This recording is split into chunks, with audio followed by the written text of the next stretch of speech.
life skills in modern society. People are told to apply, network, more, or fix their awesome. But rarely are they taught how the job market actually works, how employers truly make decisions, or how to think strategically instead of desperately. As a result, millions of capable people internalize rejection, doubt their value, and remain stuck not because they lack ability, but because they lack clarity, positioning, and process.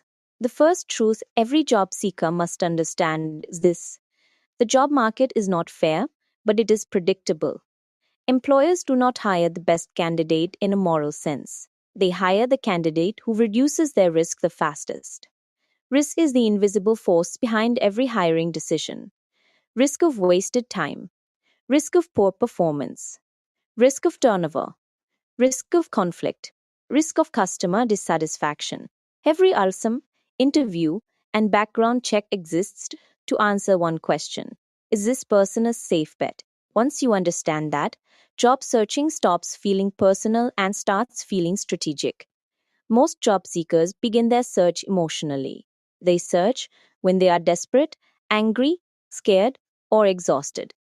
Emotion driven job searching leads to random applications, poorly tailored RSMS, rushed interviews, and burnout.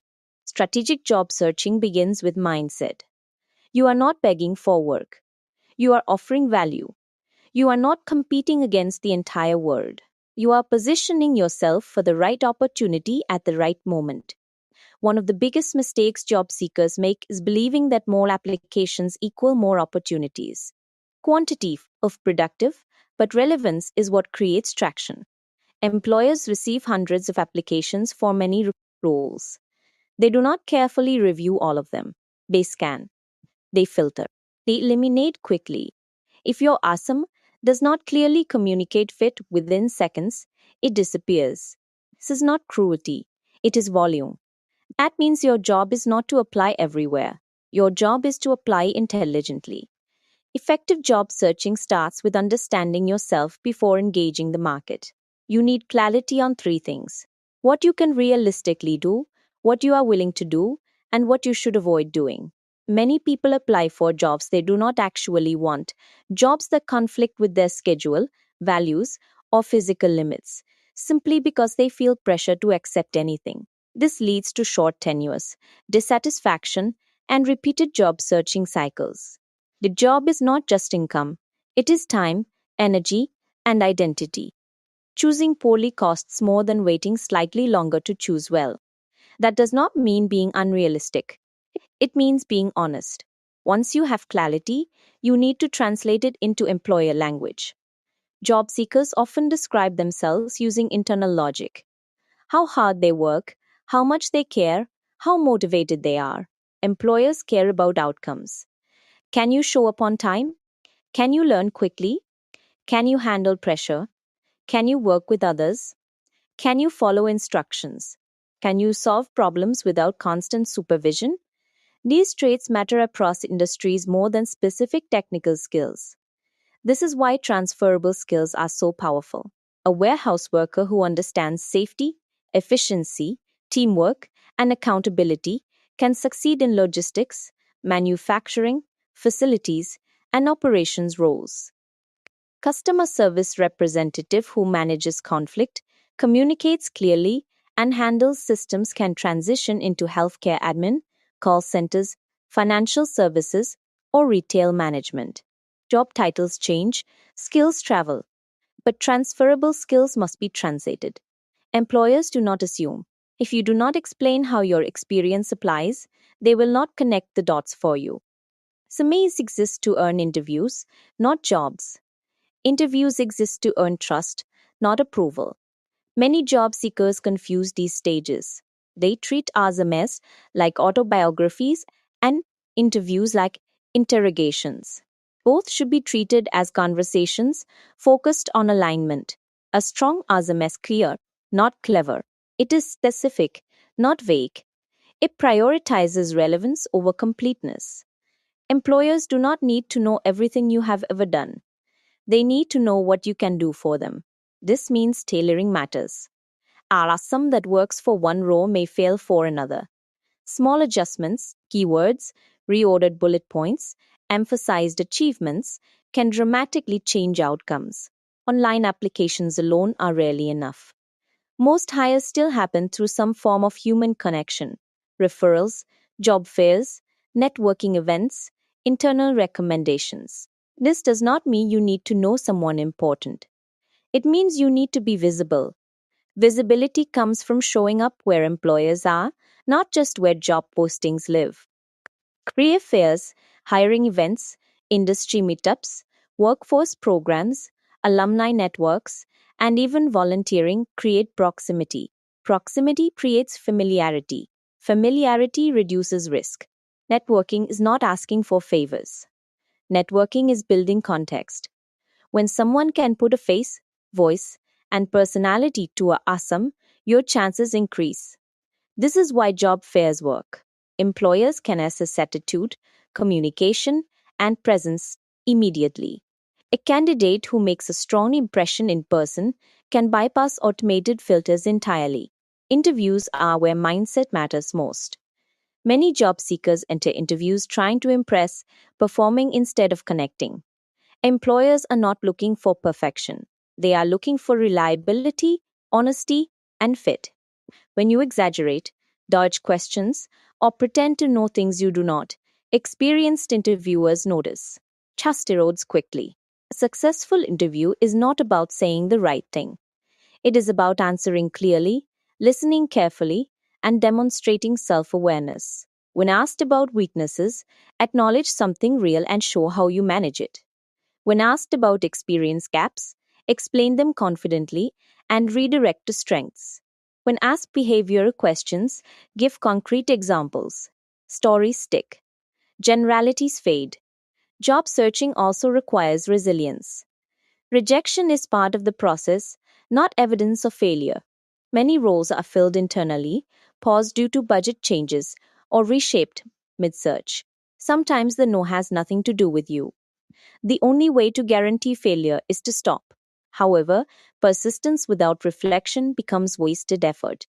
If you are applying consistently and getting no interviews, something is wrong with your RSM or targeting. If you are getting interviews but no offers, something is wrong with how you present yourself or align expectations. Job searching is iterative. Adjustments are necessary. Another critical but rarely discussed aspect of job searching is timing. Hiring cycles fluctuate. End of quarter freezes, budget approvals, seasonal demand, and leadership changes affect decisions. This means patience matters. It also means preparation matters. When opportunity appears, readiness determines speed. Job seekers who wait until they are desperate to prepare are always behind. Job seekers who prepare continuously even while employed have leverage. Updating assessments, maintaining LinkedIn profiles, tracking accomplishments, and nurturing professional relationships should be ongoing, not emergency activities. Mental health cannot be ignored in job searching. Prolonged searching can erode confidence and identity. Rejection accumulates. Silence feels personal. This is why structure is important. Set daily or weekly goals. Separate job searching time from rest time. Avoid constant doom scrolling on job boards. Measure progress by actions taken, not outcomes alone. Finally, job searching is not just about getting hired. It is about choosing environments where you can grow, be respected, and contribute meaningfully.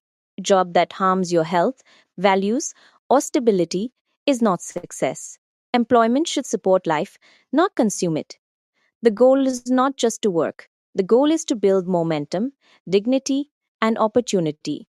This is only the beginning. Once you understand that job searching is about reducing employer risk, everything else starts to make sense, especially the way our summaries are reviewed, filtered, and rejected. Most job seekers imagine a hiring manager carefully reading each ASM line by line. That image is comforting, but it is rarely accurate. In reality, RSMs are often scanned under time pressure, filtered by software, or reviewed by someone who may not fully understand the role. This means clarity and alignment matter far more than creativity or length. Applicant tracking systems, often referred to as ATS, are designed to narrow large pools of candidates quickly. They are not intelligent judges of potential. They are pattern matchers. They look for keywords, job titles, skills, certifications, and timelines that align with what the employer believes they need. If your ASM does not speak the same language as the job posting, it may never reach human eyes. This is why people with experience sometimes get no response at all. It is not that they are unqualified, it is that they are untranslated. Job seekers often resist tailoring their assumes because it feels dishonest or exhausting. In reality, tailoring is simply emphasis. You are not changing who you are. You are choosing which parts of your experience to highlight based on relevance. Employers do the same thing when they write job postings. They emphasize what matters most to them at that moment. The strongest ASMs are built backward. Instead of starting with your history, you start with the job you want. You analyze the posting carefully. You identify repeated words, required skills, and stated outcomes. Then you align your ASM to reflect those needs honestly. If a job emphasizes teamwork, your ASM should show collaboration. If it emphasizes accuracy, your ASM should reflect precision. If it emphasizes speed or volume, your ASM should reflect productivity. Another mistake job seekers make is assuming that employment gaps automatically disqualify them. Gaps are common: layoffs, caregiving, education, illness, and transitions happen. Employers are not blind to this reality. What concerns them is unexplained or evasive gaps. A brief, confident explanation is usually enough. Trying to hide gaps or manipulate dates often creates more suspicion than transparency. Interviews are the second major filter, and they operate very differently from ASMEs. While ASMEs focus on capability, interviews focus on behavior. Employers already assume you can do the job at some level if they invited you to interview. Now they want to know how you think, how you respond to pressure, and how you interact with others. This is why behavioral interview questions are so common. Tell me about a time. Questions are designed to predict future behavior based on past patterns. Employers believe that how you handled challenges before is how you will handle them again. Vague answers frustrate interviewers. Specific examples reassure them. Many job seekers answer questions in abstract terms. They speak in generalities. I always work hard. I am a team player. I communicate well. These statements are meaningless without evidence. A strong answer includes context, action, and outcome. What was the situation? What did you do? What happened as a result? Even simple examples are effective if they are clear. Job searching also involves understanding employer psychology beyond formal processes. Employers are human. They have biases, pressures, and preferences. They are often overworked and understaffed. Hiring is one of many responsibilities they juggle. This means candidates who make their lives easier stand out. Clear communication, punctuality, preparedness, and follow through matter more than charm. Another critical aspect of job searching is understanding that employers are not only evaluating you, they are imagining you. Hey, imagine you showing up late. They imagine you handling a difficult customer. They imagine you asking for help. They imagine you reacting to feedback. Every answer you give helps them construct that mental picture. Your goal is to help them imagine you succeeding, not struggling. This is why attitude matters so much. Employers can train skills. They cannot train willingness. A candidate who demonstrates curiosity, humility, and accountability feels safer than someone who appears arrogant, defensive, or disengaged. Thinking you already know everything is one of the fastest ways to stall your growth in a new role. Job searching also requires understanding compensation realistically. Many candidates either undervalue themselves out of fear or overvalue themselves out of pride. Both create problems. Employers have budgets. Markets have ranges. Research matters. Knowing typical pay for your role and region allows you to negotiate intelligently rather than emotionally. Negotiation is not confrontation, it is alignment. It is asking, can we make this work for both of us? Another often overlooked component of job searching is reference management. References are not an afterthought. They are risk reduction tools for employers. Choose references who know your work, not just your title. Prepare them. Tell them what roles you are pursuing and what strengths to emphasize. A strong reference can reinforce everything you said in an interview. A weak or unprepared reference can undo it. Job searching is also influenced by timing and momentum. Candidates who move quickly through processes often get hired faster. Responding promptly to emails, scheduling interviews quickly, and completing assessments on time signals seriousness. Employers notice responsiveness. Silence or delay can be interpreted as disinterest, even when unintentional. One of the most damaging beliefs job seekers hold is that rejection defines their worth. It does not. Rejection reflects fit, timing, and competition. Sometimes the best candidate does not get the job because the employer already had an internal hire in mind. Sometimes the role changes mid search. Sometimes budgets freeze. Job seekers who internalize rejection lose confidence unnecessarily. Confidence is not pretending everything is fine. Confidence is continuing to act with intention even when outcomes are uncertain. Employers sense this. Desperation repels. Calm persistence attracts. Researching is also a numbers game, but not in the way most people think. It is not about applying to hundreds of jobs blindly. It is about creating multiple channels, applications, networking, referrals, recruiters, job fairs, workforce agencies, and direct outreach all matter. When you rely on only one channel, rejection feels catastrophic. When you diversify, rejection feels manageable. Direct outreach is especially underutilized. Many job seekers wait passively for postings. Proactive candidates research companies they admire and reach out respectfully. They express interest. They ask about opportunities. They introduce themselves professionally. Not every outreach leads to a job, but it increases visibility. Visibility leads to opportunity. Job searching also requires adaptability. The market changes. Industries evolve. Technology shifts. Skills that were in demand 5 years ago may be less relevant today. Continuous learning is no longer optional. Short courses, certifications, and self directed learning can dramatically improve employability. Employers respect candidates who invest in themselves. Another critical but often ignored aspect is storytelling. Humans remember stories better than facts. Your career is a story. Your transitions, challenges, and growth can be framed positively if you take ownership of the narrative.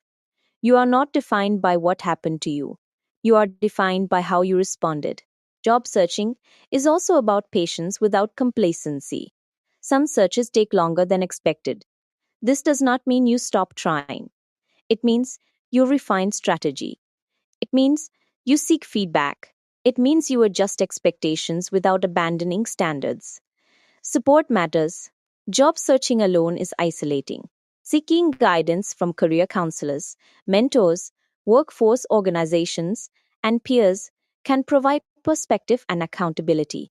No one succeeds entirely alone, even when it looks that way from the outside. The final truth of job searching is this: it is not a reflection of your worth as a human being. It is a process of alignment between needs and abilities. When alignment happens, hiring feels easy. When it does not, no amount of force will make it right.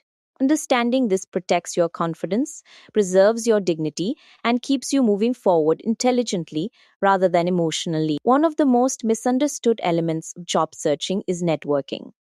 For many people, the word itself triggers discomfort, fear, or cynicism. They imagine forced conversations, fake enthusiasm, or asking strangers for favors. Because of this misunderstanding, many job seekers either avoid networking entirely or approach it in a way that feels desperate and ineffective. The truth is that networking is not about asking for jobs. It is about building context, trust, and familiarity over time. Employers hire people they feel comfortable with, and comfort comes from exposure, not perfection. When you think about networking correctly, it becomes less about performance and more about presence. You are not trying to impress everyone, you are trying to be remembered by the right people. Memory is built through clarity, consistency, and professionalism. This is why repeated exposure matters. One conversation rarely changes everything, but multiple small interactions over time create recognition. Recognition reduces risk. Reduced risk increases hiring probability. Job fairs are one of the most powerful but underutilized networking environments because they compress time and access. In a single day, you can speak directly to dozens of employers who are actively hiring. This bypasses many of the filters that eliminate candidates online. But job fairs only work if you treat them strategically. Walking into a job fair without preparation is like walking into an exam without studying. You might get lucky, but odds are not in your favor. Strategic job fair mindset starts before you arrive. You research the employers. You identify which roles align with your experience or goals. You prepare your introduction. You bring multiple assamese who dress professionally but comfortably. You plan your energy because job fairs are marathons, not sprints. The candidates who succeed pace themselves, stay focused, and engage intentionally. At job fairs, recruiters are not just listening to what you say, they are evaluating how you say it. They notice eye contact, tone, confidence, and clarity. They notice whether you listen or just talk. They notice whether you respect their time. A concise introduction followed by thoughtful questions creates far more impact than long explanations. Recruiters also notice who follows up. Many candidates assume that handing over a resume is enough. It is not. Follow up demonstrates seriousness.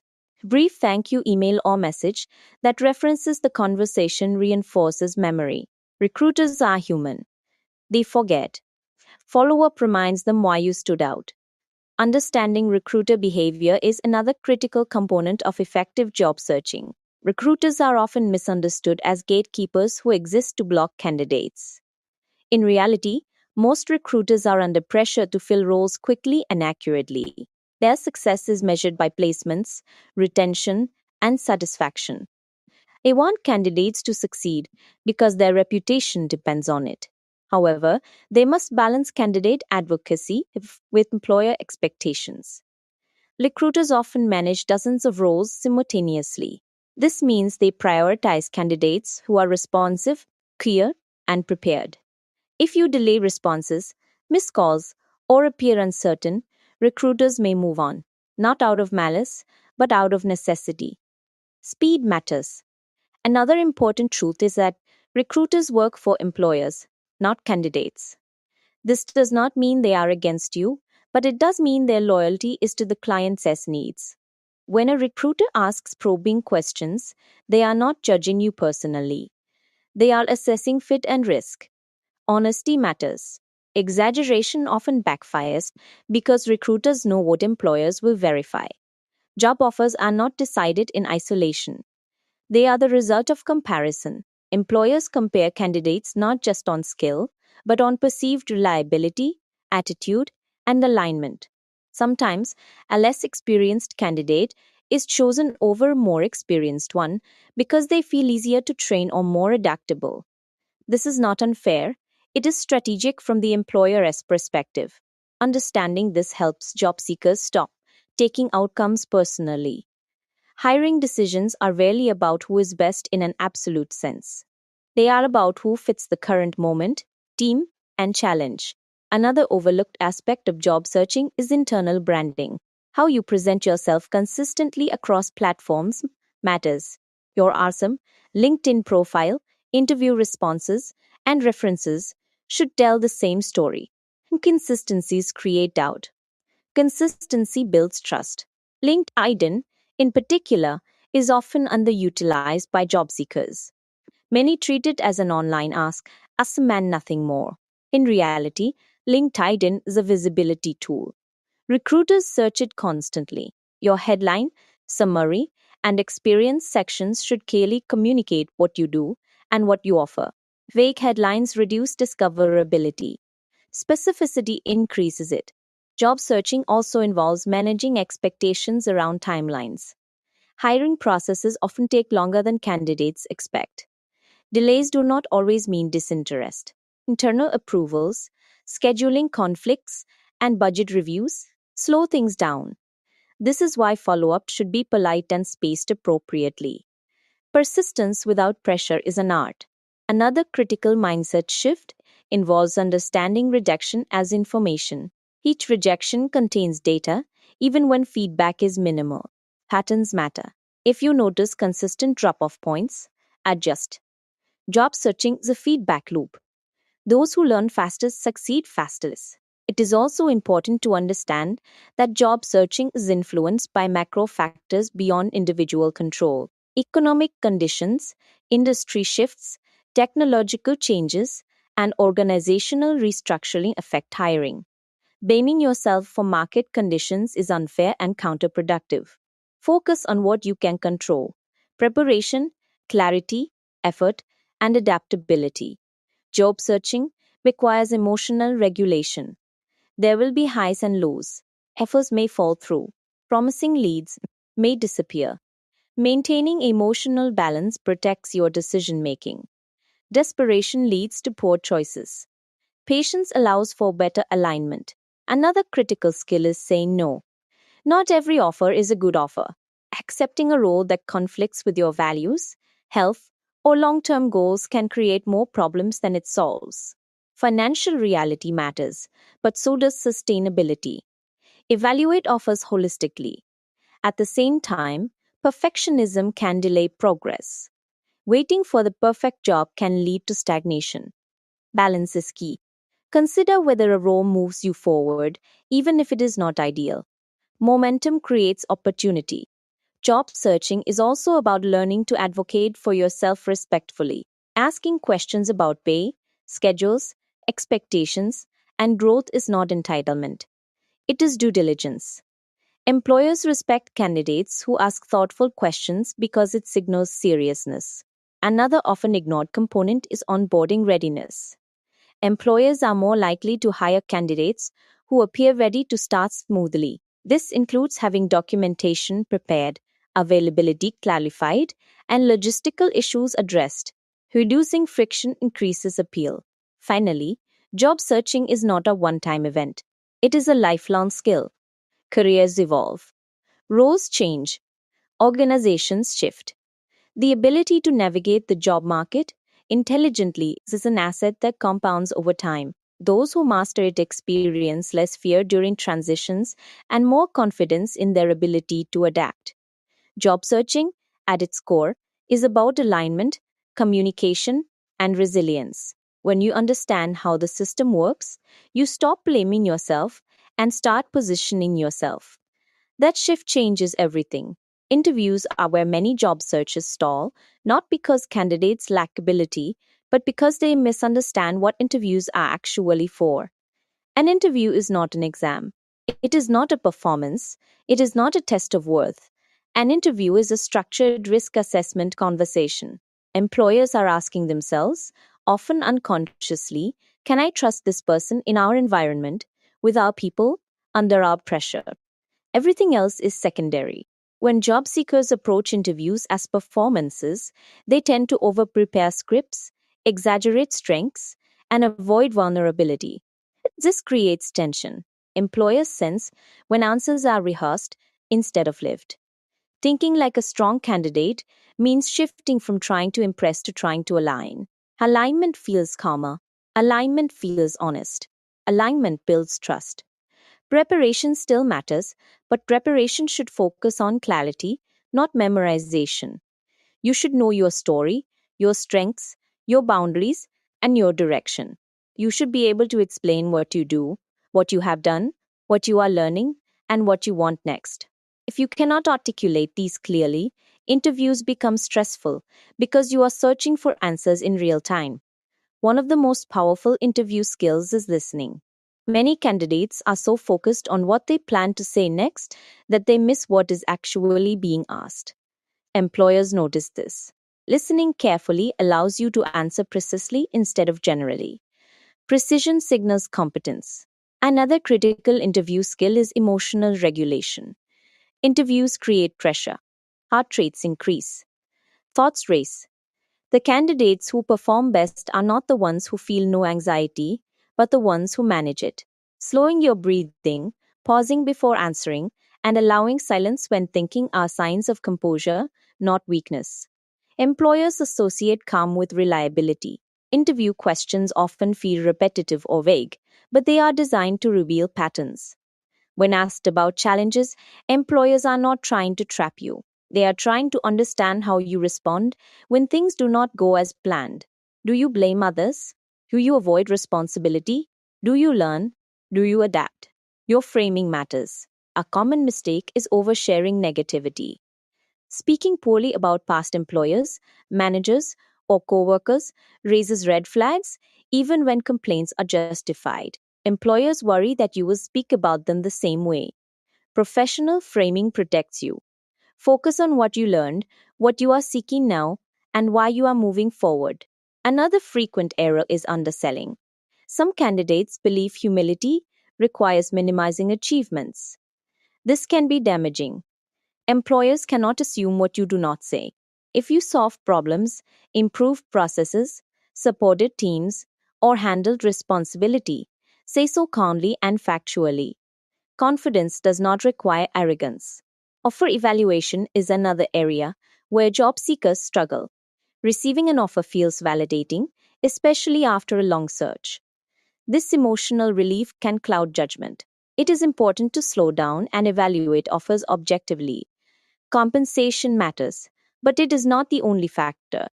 Schedule, workload, culture, management style, growth potential, commute, and stability all affect long term satisfaction. Negotiation is often feared, but negotiation does not have to be confrontational.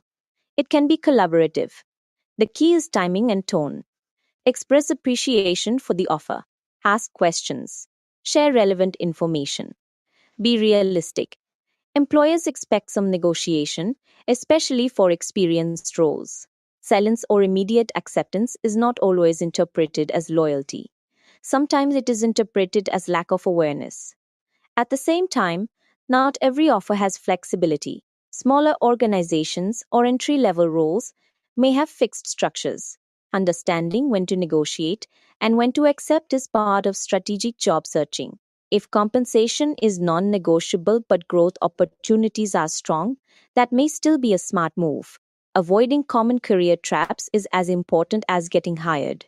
One trap is chasing titles without substance. A title that sounds impressive but lacks authority, resources, or growth can stall your career. Another trap is staying too long in environments that drain you. Loyalty is valuable, but not when it costs your health or development. Another trap is assuming early success guarantees long term security. Markets change, companies change. Continuous learning and adaptability protect you. Job seekers who stop learning once hired often struggle later when transitions are required. When you walk into a new job, the most important work you do in the first days and weeks is not technical. It is mental. It is how you think. Skills can be trained. Systems can be learned. Procedures can be memorized. But mindset determines whether you succeed, struggle, or quietly fade out.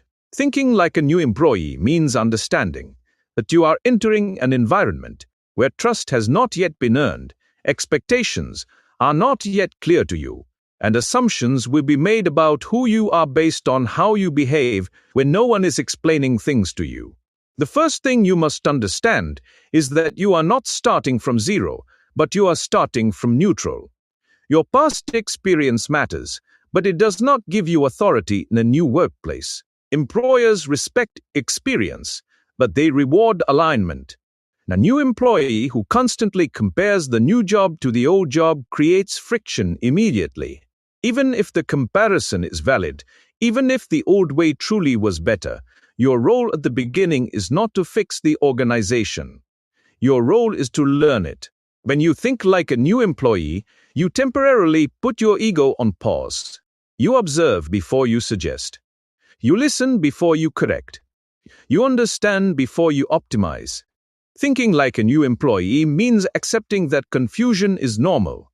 You will not know everything. You will make mistakes.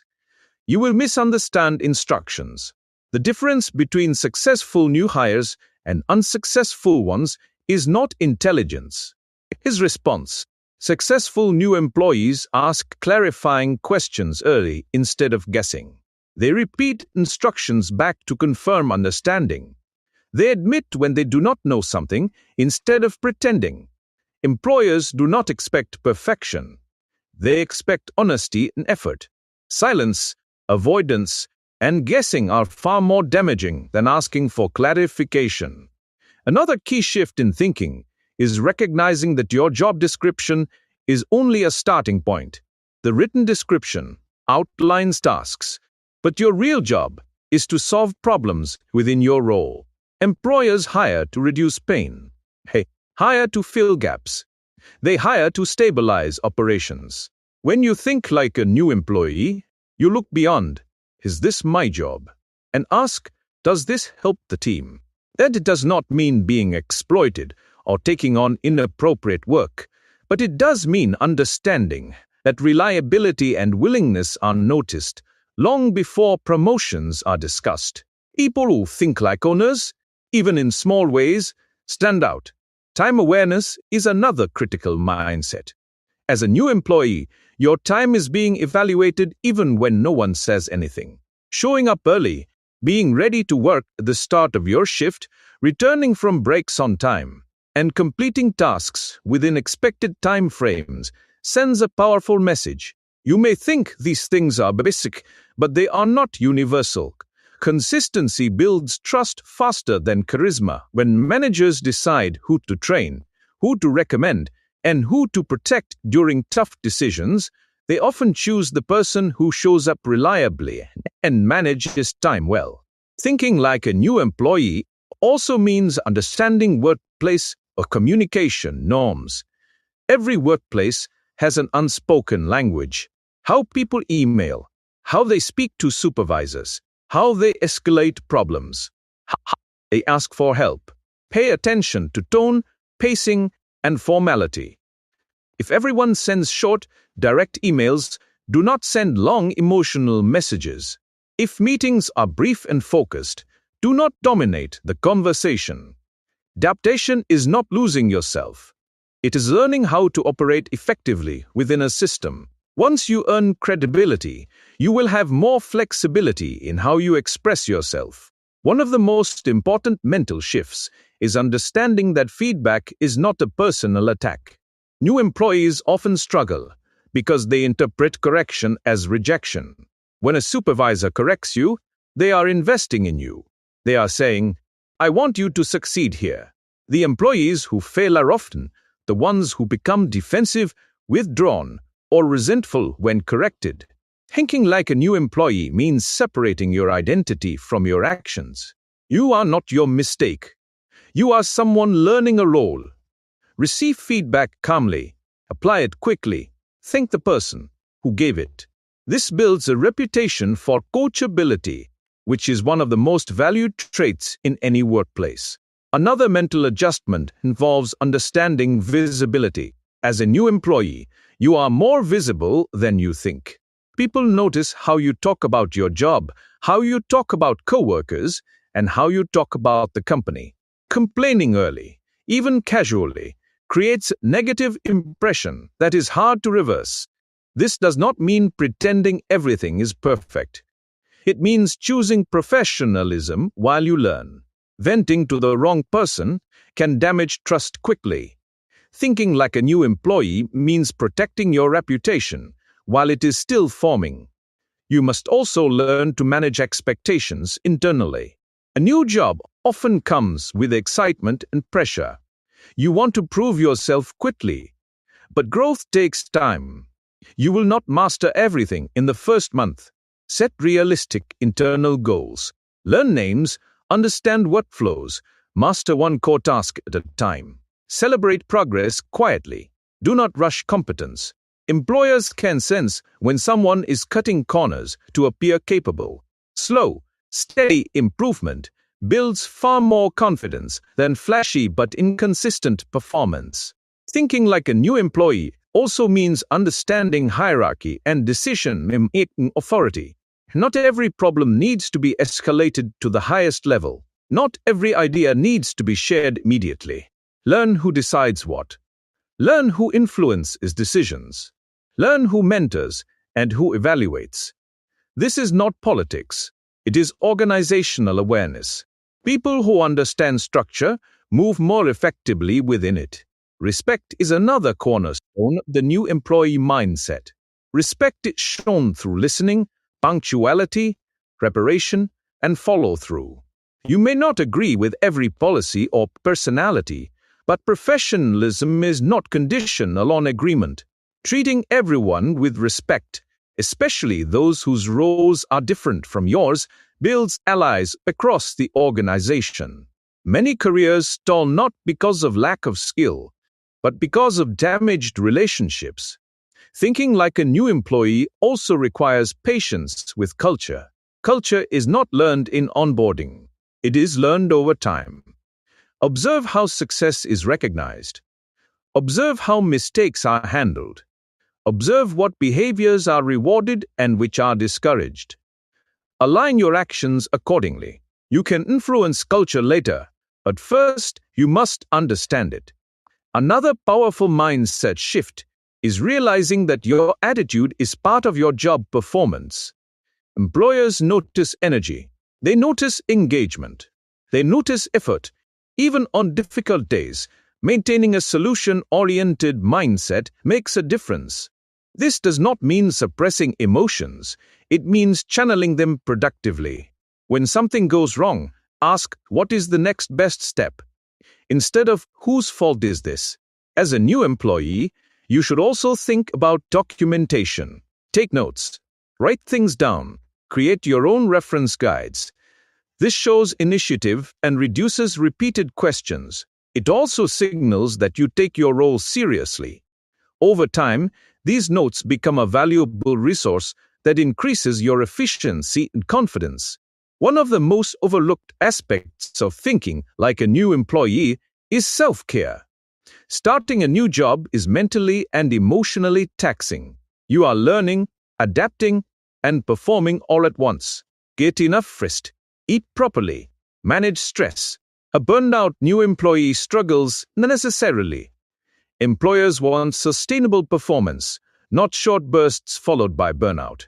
Finally, thinking like a new employee means remembering that every day is building a story about you. That story is told through small actions. How you respond to pressure, how you treat others, how you handle responsibility, and how you grow. You are not just learning a job. You are building a reputation. Reputations open doors long after some stop mattering. When you think like a new employee, you understand that success is not about impressing everyone immediately. It is about showing up consistently, learning intentionally, communicating professionally, and improving steadily. Do that, and opportunities will follow. Today, I want to talk to you about something simple that has the power to completely change the way employers see you, approach you, and remember you. It is called the 10-word ARSOM. This is not a document you print. This is not a replacement for your ARSOM. This is not a trick. It is a mindset, a communication tool, and a strategy that successful job seekers use without even realizing it. Every employer you meet today will speak with dozens, sometimes hundreds, of candidates. They will collect stacks of arsomes. They will shake hands. They will smile. They will nod. And by the end of the day, they will not remember most of what they saw. Not because people were not qualified, but because nothing stood out clearly enough to stick. Human beings do not remember paragraphs. They remember clarity. They remember confidence. They remember value expressed simply. A 10-word ARSOM force is you to answer one question honestly and powerfully. Why should an employer care about you? Not in 5 minutes. Not after reading 2 pages. Not after reviewing references. In 10 words or less, If you cannot explain your value in 10 words, you probably do not understand it clearly yourself yet. And if you do not understand your value, it is very difficult for an employer to see it. A 10-word RSUM is not about being clever. It is about being clear. It is about stripping away excuses, filler, job titles that do not mean anything outside your last workplace, and vague phrases that sound good but say nothing. It is about translating what you do into outcomes, strengths, and reliability. Let me tell you why this matters so much at a job fair. Employers here are making decisions fast. They are scanning. They are filtering. They are listening for signals. They want to know three things quickly. Can you do the job? Can they trust you? And do you understand what you bring to the table? A 10-word RSUM answers all three when done right. Most people approach an employer and start talking without direction. They ramble. They over-explain. They apologize for gaps. They talk about what they do not have instead of what they do have. They start with fear instead of confidence. A 10-word RSUM flips that dynamic. It gives you control of the first impression. Imagine walking up to an employer and when they ask, "Tell me about yourself," you respond with something clear, grounded, and confident in 10 words.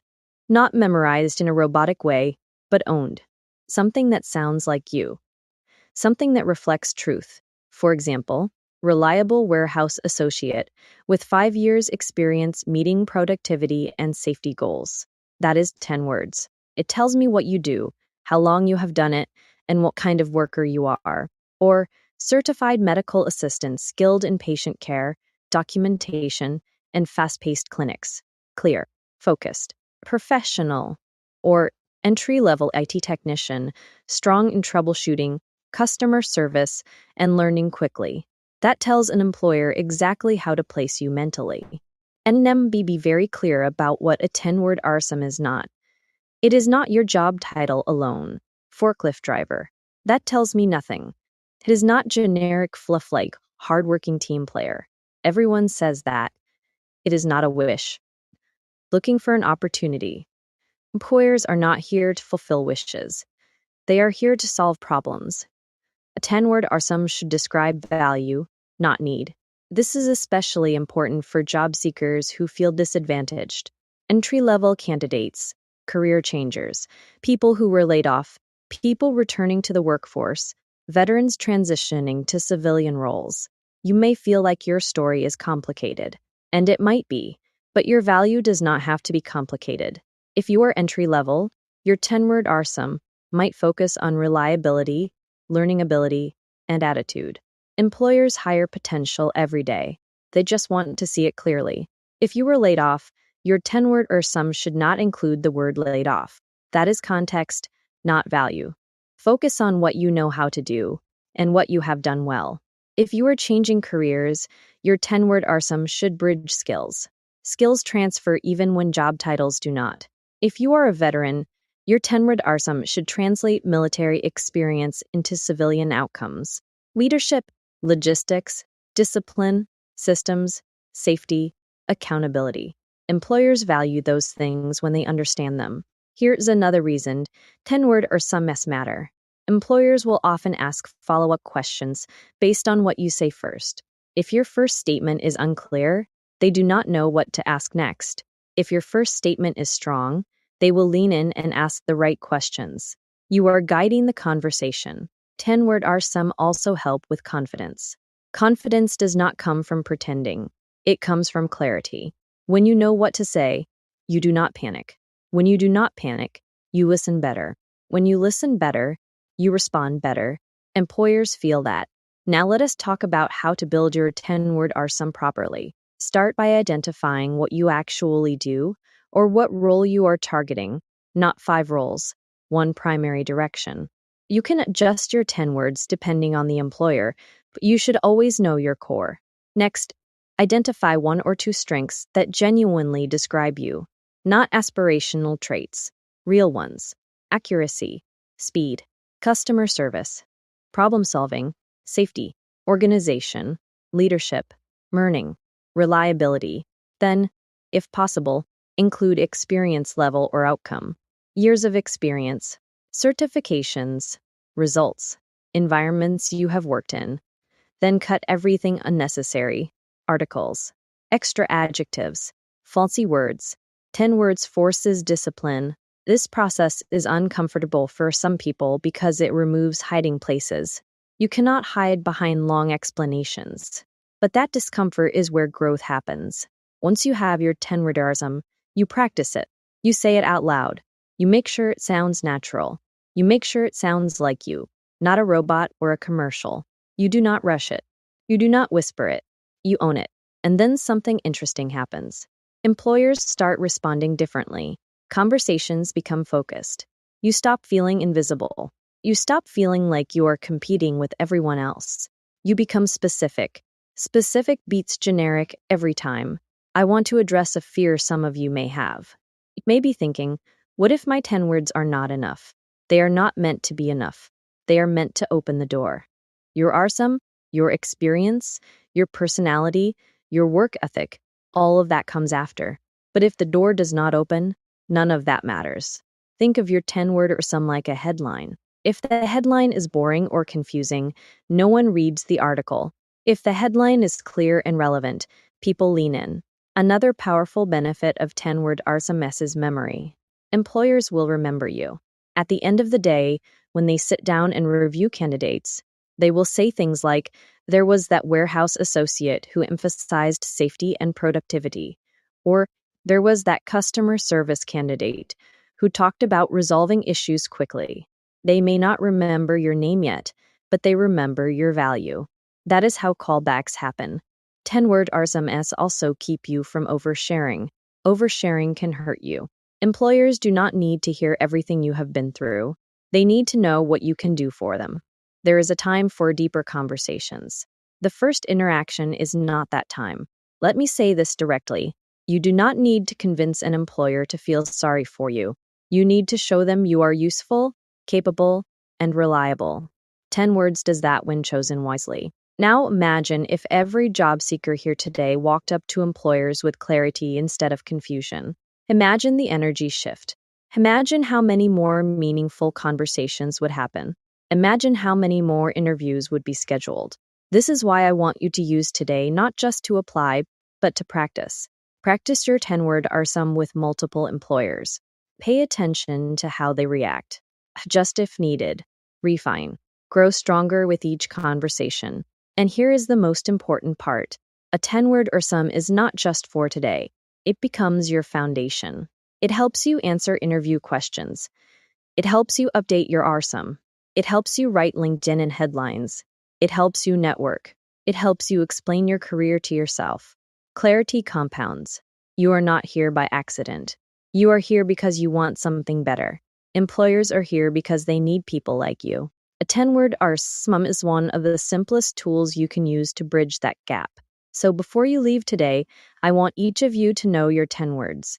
Write them down, say them out loud, believe them, refine them, and then walk into each conversation with confidence, not fear. You are not asking for permission to work. You are offering value. Make it clear. Make it memorable. Make it count. Good morning and welcome. Thank you for being here today. And thank you for choosing to invest in yourself by attending the Michigan Job Fair on the 17th of December. Showing up matters. Walking through these doors already puts you ahead of thousands of people who are still waiting for the right time to change their situation. Today is that time. This job fair was created for one reason: to connect real people with real employers who are hiring right now. Not someday, not months from now, today. Employers are here because they need workers. They need skills. They need reliability. They need attitude. And they need people who are ready to work. That is your opportunity. Let me be very clear with you from the beginning. This is not just about finding a job. This is about positioning yourself for stability, growth, and momentum going into the next year. Some of you are here because you were laid off. Some of you are here because you were underemployed. Some of you are here because you are graduating, changing careers, returning from military service, or simply tired of struggling. Whatever brought you here, what matters is what you do next. Today, you will meet employers who are hiring in skilled trades, manufacturing, healthcare, education, customer service, retail, logistics, administrative roles, and public service. These employers are not here to waste time. They are here to recruit. They are here to interview. They are here to identify candidates who stand out. So let me give you practical advice that will help you succeed today. First, understand that your mindset is your first interview. Before you speak to anyone, before you shake a hand, before you hand over RSM, employers are already reading your body language. They are watching how you walk into the room. They are noticing whether you look confident or unsure, prepared or distracted, engaged or uninterested. Walk with purpose. Make eye contact. Stand up straight. Put your phone away. Treat this space like a professional workplace, because that is exactly what it is. Second, be intentional. Do not wander aimlessly from table to table. Take a moment to look at the employer list. Decide which companies align with your skills, interests, or goals. Even if you are open to multiple opportunities, have a plan. When you approach an employer, know why you are there. You should be able to answer one simple question clearly and confidently. Why are you interested in working here? If you cannot answer that question, pause, regroup, and come back prepared. Third, your introduction matters. When you step up to an employer table, you should be ready with a brief, professional introduction. Your name, what you do or what you are seeking, one or two strengths that make you valuable, not your entire life story, not your challenges, not what went wrong at your last job. Lead with value. For example, good morning. My name is I have experience in customer service and operations, and I am looking for a full-time role where I can grow and contribute immediately. That kind of clarity gets attention. Fourth, your RSUM is important, but it is not everything. Employers hire people, not paper. Your RSUM opens the door, but your conversation determines whether you move forward. Make sure your RSUM is clean, readable, and accurate. Bring multiple copies. Understand this. Employers will remember how you made them feel more than what font you used. Be respectful. Be engaged. Be honest. Ask thoughtful questions. Show that you are someone they would want on their team. Fifth, ask questions that show maturity and readiness. Instead of asking only about pay or schedules, ask questions that demonstrate commitment. Ask what success looks like in the role. Ask about training. Ask about advancement. Ask what they look for in top performers. These questions signal that you are thinking long-term, not just looking for a quick fix. Sixth, be honest about your situation, but do not lead with obstacles. If you have been laid off, say so confidently and professionally. Layoffs happen. Employers understand that. If you are changing careers, frame it as a decision to grow, not a failure. If you are entry-level, focus on your willingness to learn, your reliability, and your work ethic. Never apologize for where you are. Take ownership of where you are going. Seventh, professionalism does not end when you walk away from the table. Every interaction today counts. How you speak to staff, how you speak to other job seekers, how you conduct yourself in line. Employers notice these things. This is a live environment. You are being observed, whether you realize it or not. Eighth, follow instructions carefully. If an employer asks you to apply online, do it. If they ask you to scan a QR code, do it. If they tell you to email someone or bring documents, do it exactly as instructed. Many candidates lose opportunities, not because they are not qualified, but because they fail to follow directions. Attention to detail matters. Ninth, understand that rejection today does not mean failure. You may speak to 10 employers and only move forward with one. That is normal. That is success. One opportunity can change everything. Stay positive. Stay focused. Keep moving forward. 10th, do not underestimate the power of follow-up. If you are given a business card or contact information, use it. Send a brief, professional follow-up message thanking the employer for their time and reaffirming your interest. Employers remember candidates who follow up. It shows seriousness. Now let me speak to something deeper, because this is important. Many of you have been through difficult seasons. Some of you have been told no repeatedly. Some of you have worked hard and still struggled. Some of you are carrying stress, pressure, and responsibility that others cannot see. Coming to a job fair takes courage. It takes humility, takes resilience. Do not discount that. Employment is not just about income. It is about dignity. It is about stability. It is about being able to plan, to provide, to breathe. That is why this event matters. That is why employers are here. That is why we are committed to creating spaces like this. Today is also about momentum. Even if you do not leave with a job offer in hand, you should leave with leads, interviews scheduled, applications submitted, and confidence restored. You should leave knowing that employers want you, need you, and are actively hiring. Let me also say this clearly. You belong here. Whether you are a veteran, a student, a parent, a tradesperson, a professional, or someone starting over, you belong here. The workforce is not reserved for a select few. It is built by people who show up, learn, adapt, and work. And finally, remember this. Opportunity favors preparation. You prepared by coming here. You prepared by bringing your arsum. You prepared by choosing to engage instead of sitting on the sidelines. Now take that preparation and turn it into action. Talk to employers. Ask questions. Make connections. Believe that you have something to offer, because you do. The right employer is looking for someone exactly like you. Thank you for being here.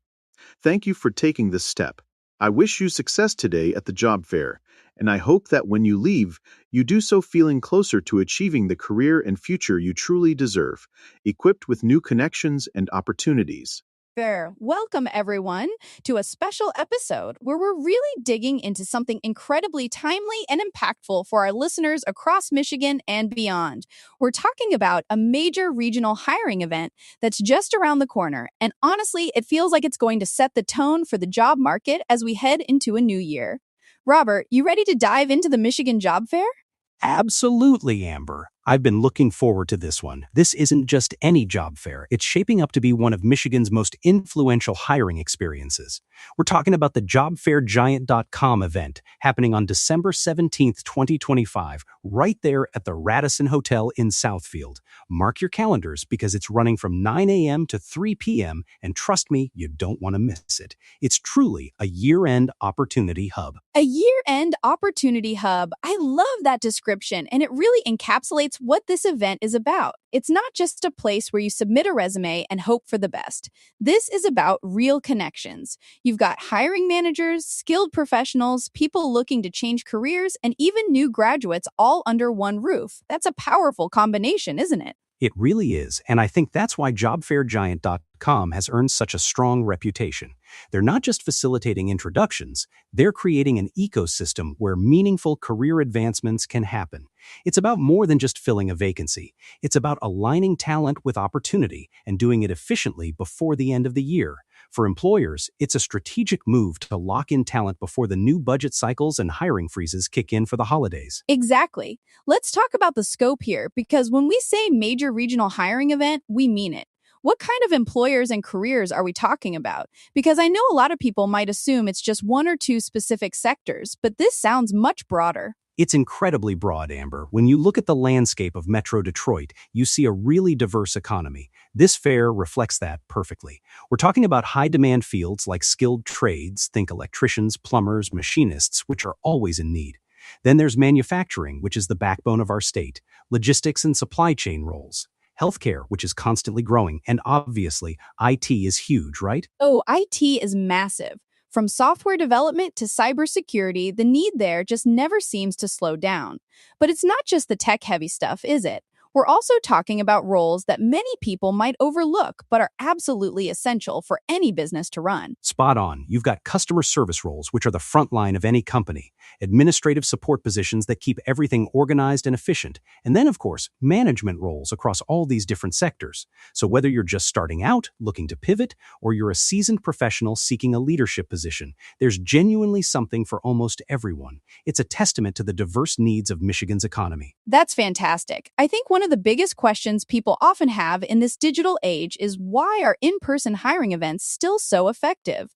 With all our LinkedIn profiles, online applications, and virtual interviews, what makes that face to face interaction so crucial for both sides? That's a really insightful question, Amber, and it's one we hear a lot. The truth is, while technology has its place, nothing truly replaces that in-person connection.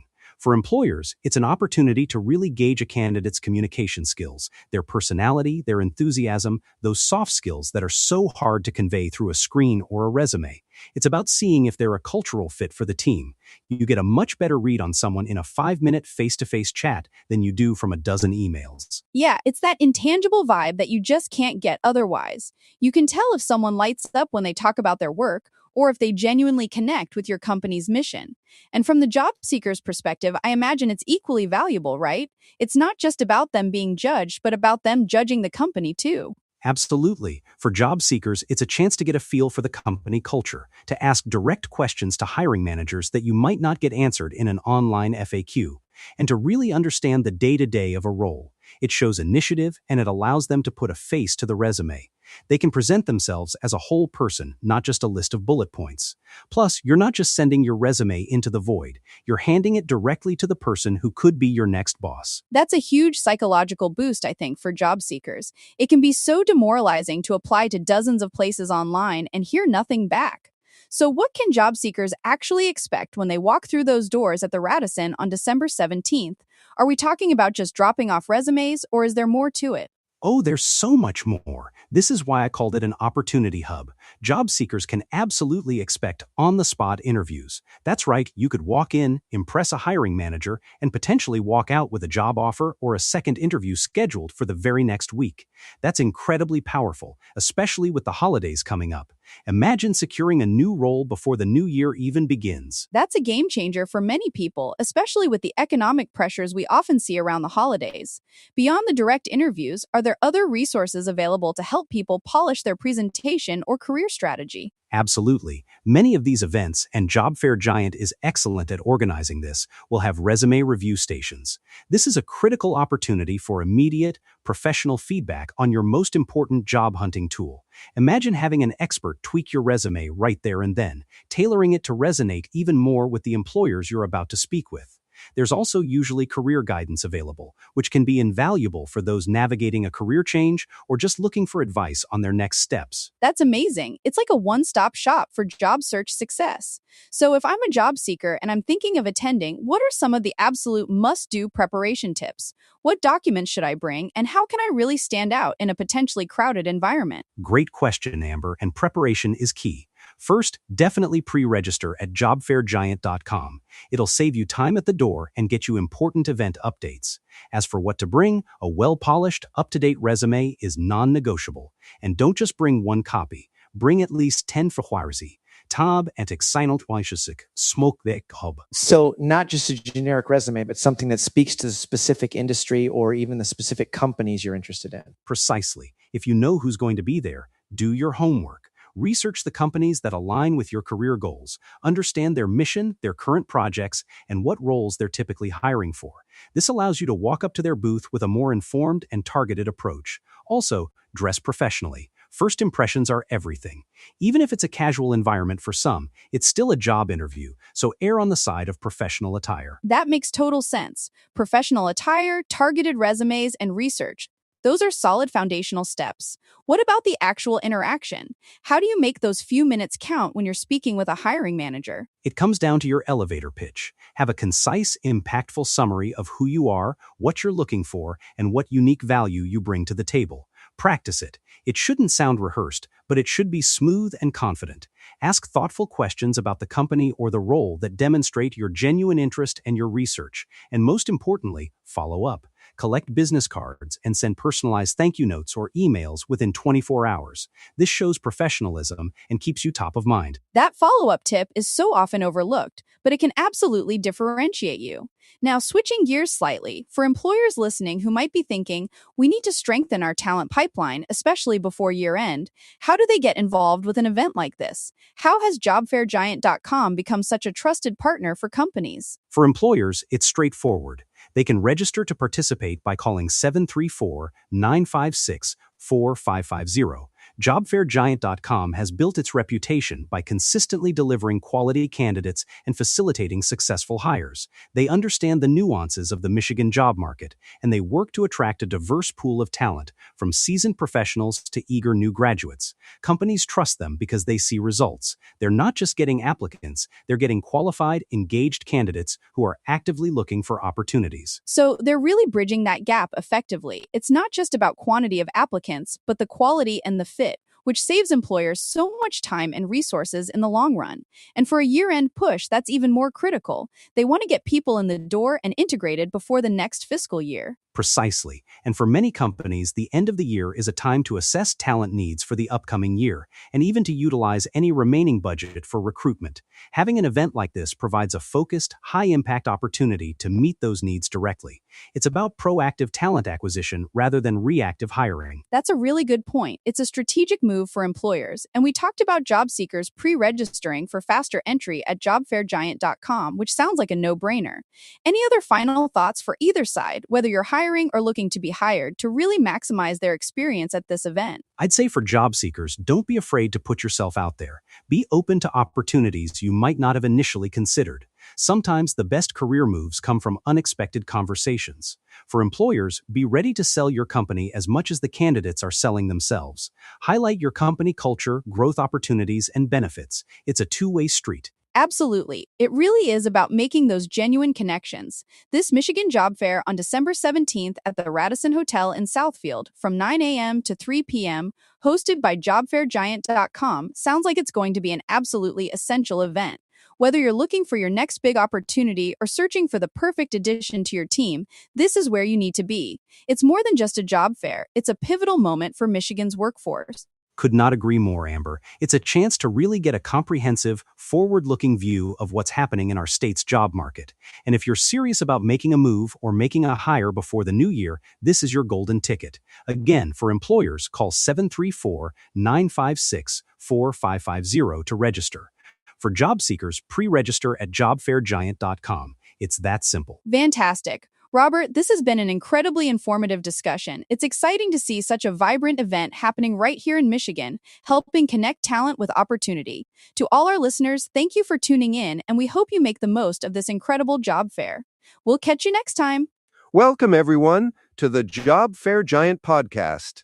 Today, Beth and I are super excited to talk about something crucial for anyone looking to make a career move, or honestly, for businesses looking to hire top talent right here in Michigan before the year wraps up.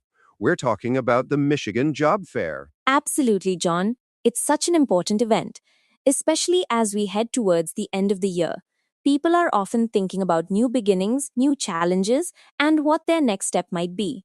This fair, happening on December 17th, 2025, is perfectly timed for that New Year, New Me career push. That's exactly it.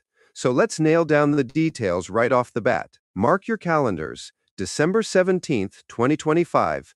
It's happening at the Radisson Hotel in Southfield, and it's running from 9 a.m. all the way until 3 p.m. That's a solid 6 hours dedicated to connecting talent with opportunity, and it's all hosted by the amazing folks at JobFairGiant.com. JobFairGiant.com really does put together some of the best events in the state. They've got a fantastic reputation for bringing together a really diverse group of employers and job seekers. It's not just one industry. You see everything from IT and healthcare to manufacturing, sales, retail, hospitality, finance. You name it, they've probably got it covered. Which is huge, right? Because sometimes people get stuck thinking, oh, it's a job fair, it's only for entry-level positions, or it's only for tech.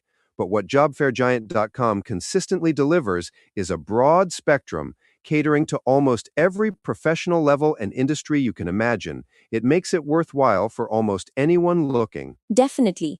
And it's not just about finding a job, it's about making those crucial connections. In a world where so much is done online and you're just one of hundreds of resumes in an applicant tracking system, walking into a room, shaking a hiring manager's hand, and making eye contact, that's priceless. It really sets you apart. You've hit on such an important point, Beth.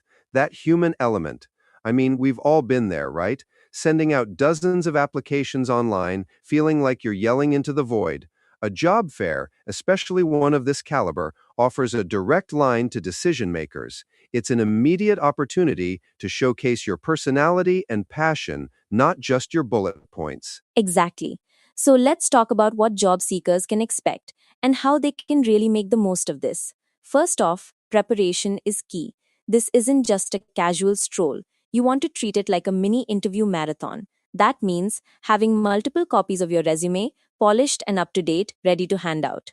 And not just one generic resume if possible. If you know you're targeting specific companies or industries that will be there, tailor a few versions of your resume to highlight the skills and experiences most relevant to those roles. It shows you've done your homework and you're serious. Absolutely. Researching the attending companies beforehand is a game changer. JobFairGiant.com usually provides a list of participating employers on their website as the event gets closer.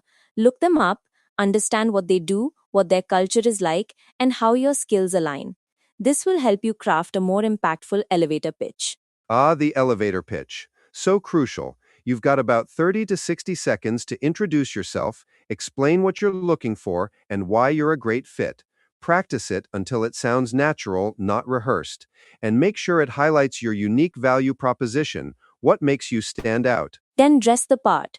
Professional attire is a must. First impressions are everything. Even if the company culture is more casual, at a job fair, you want to project professionalism and respect.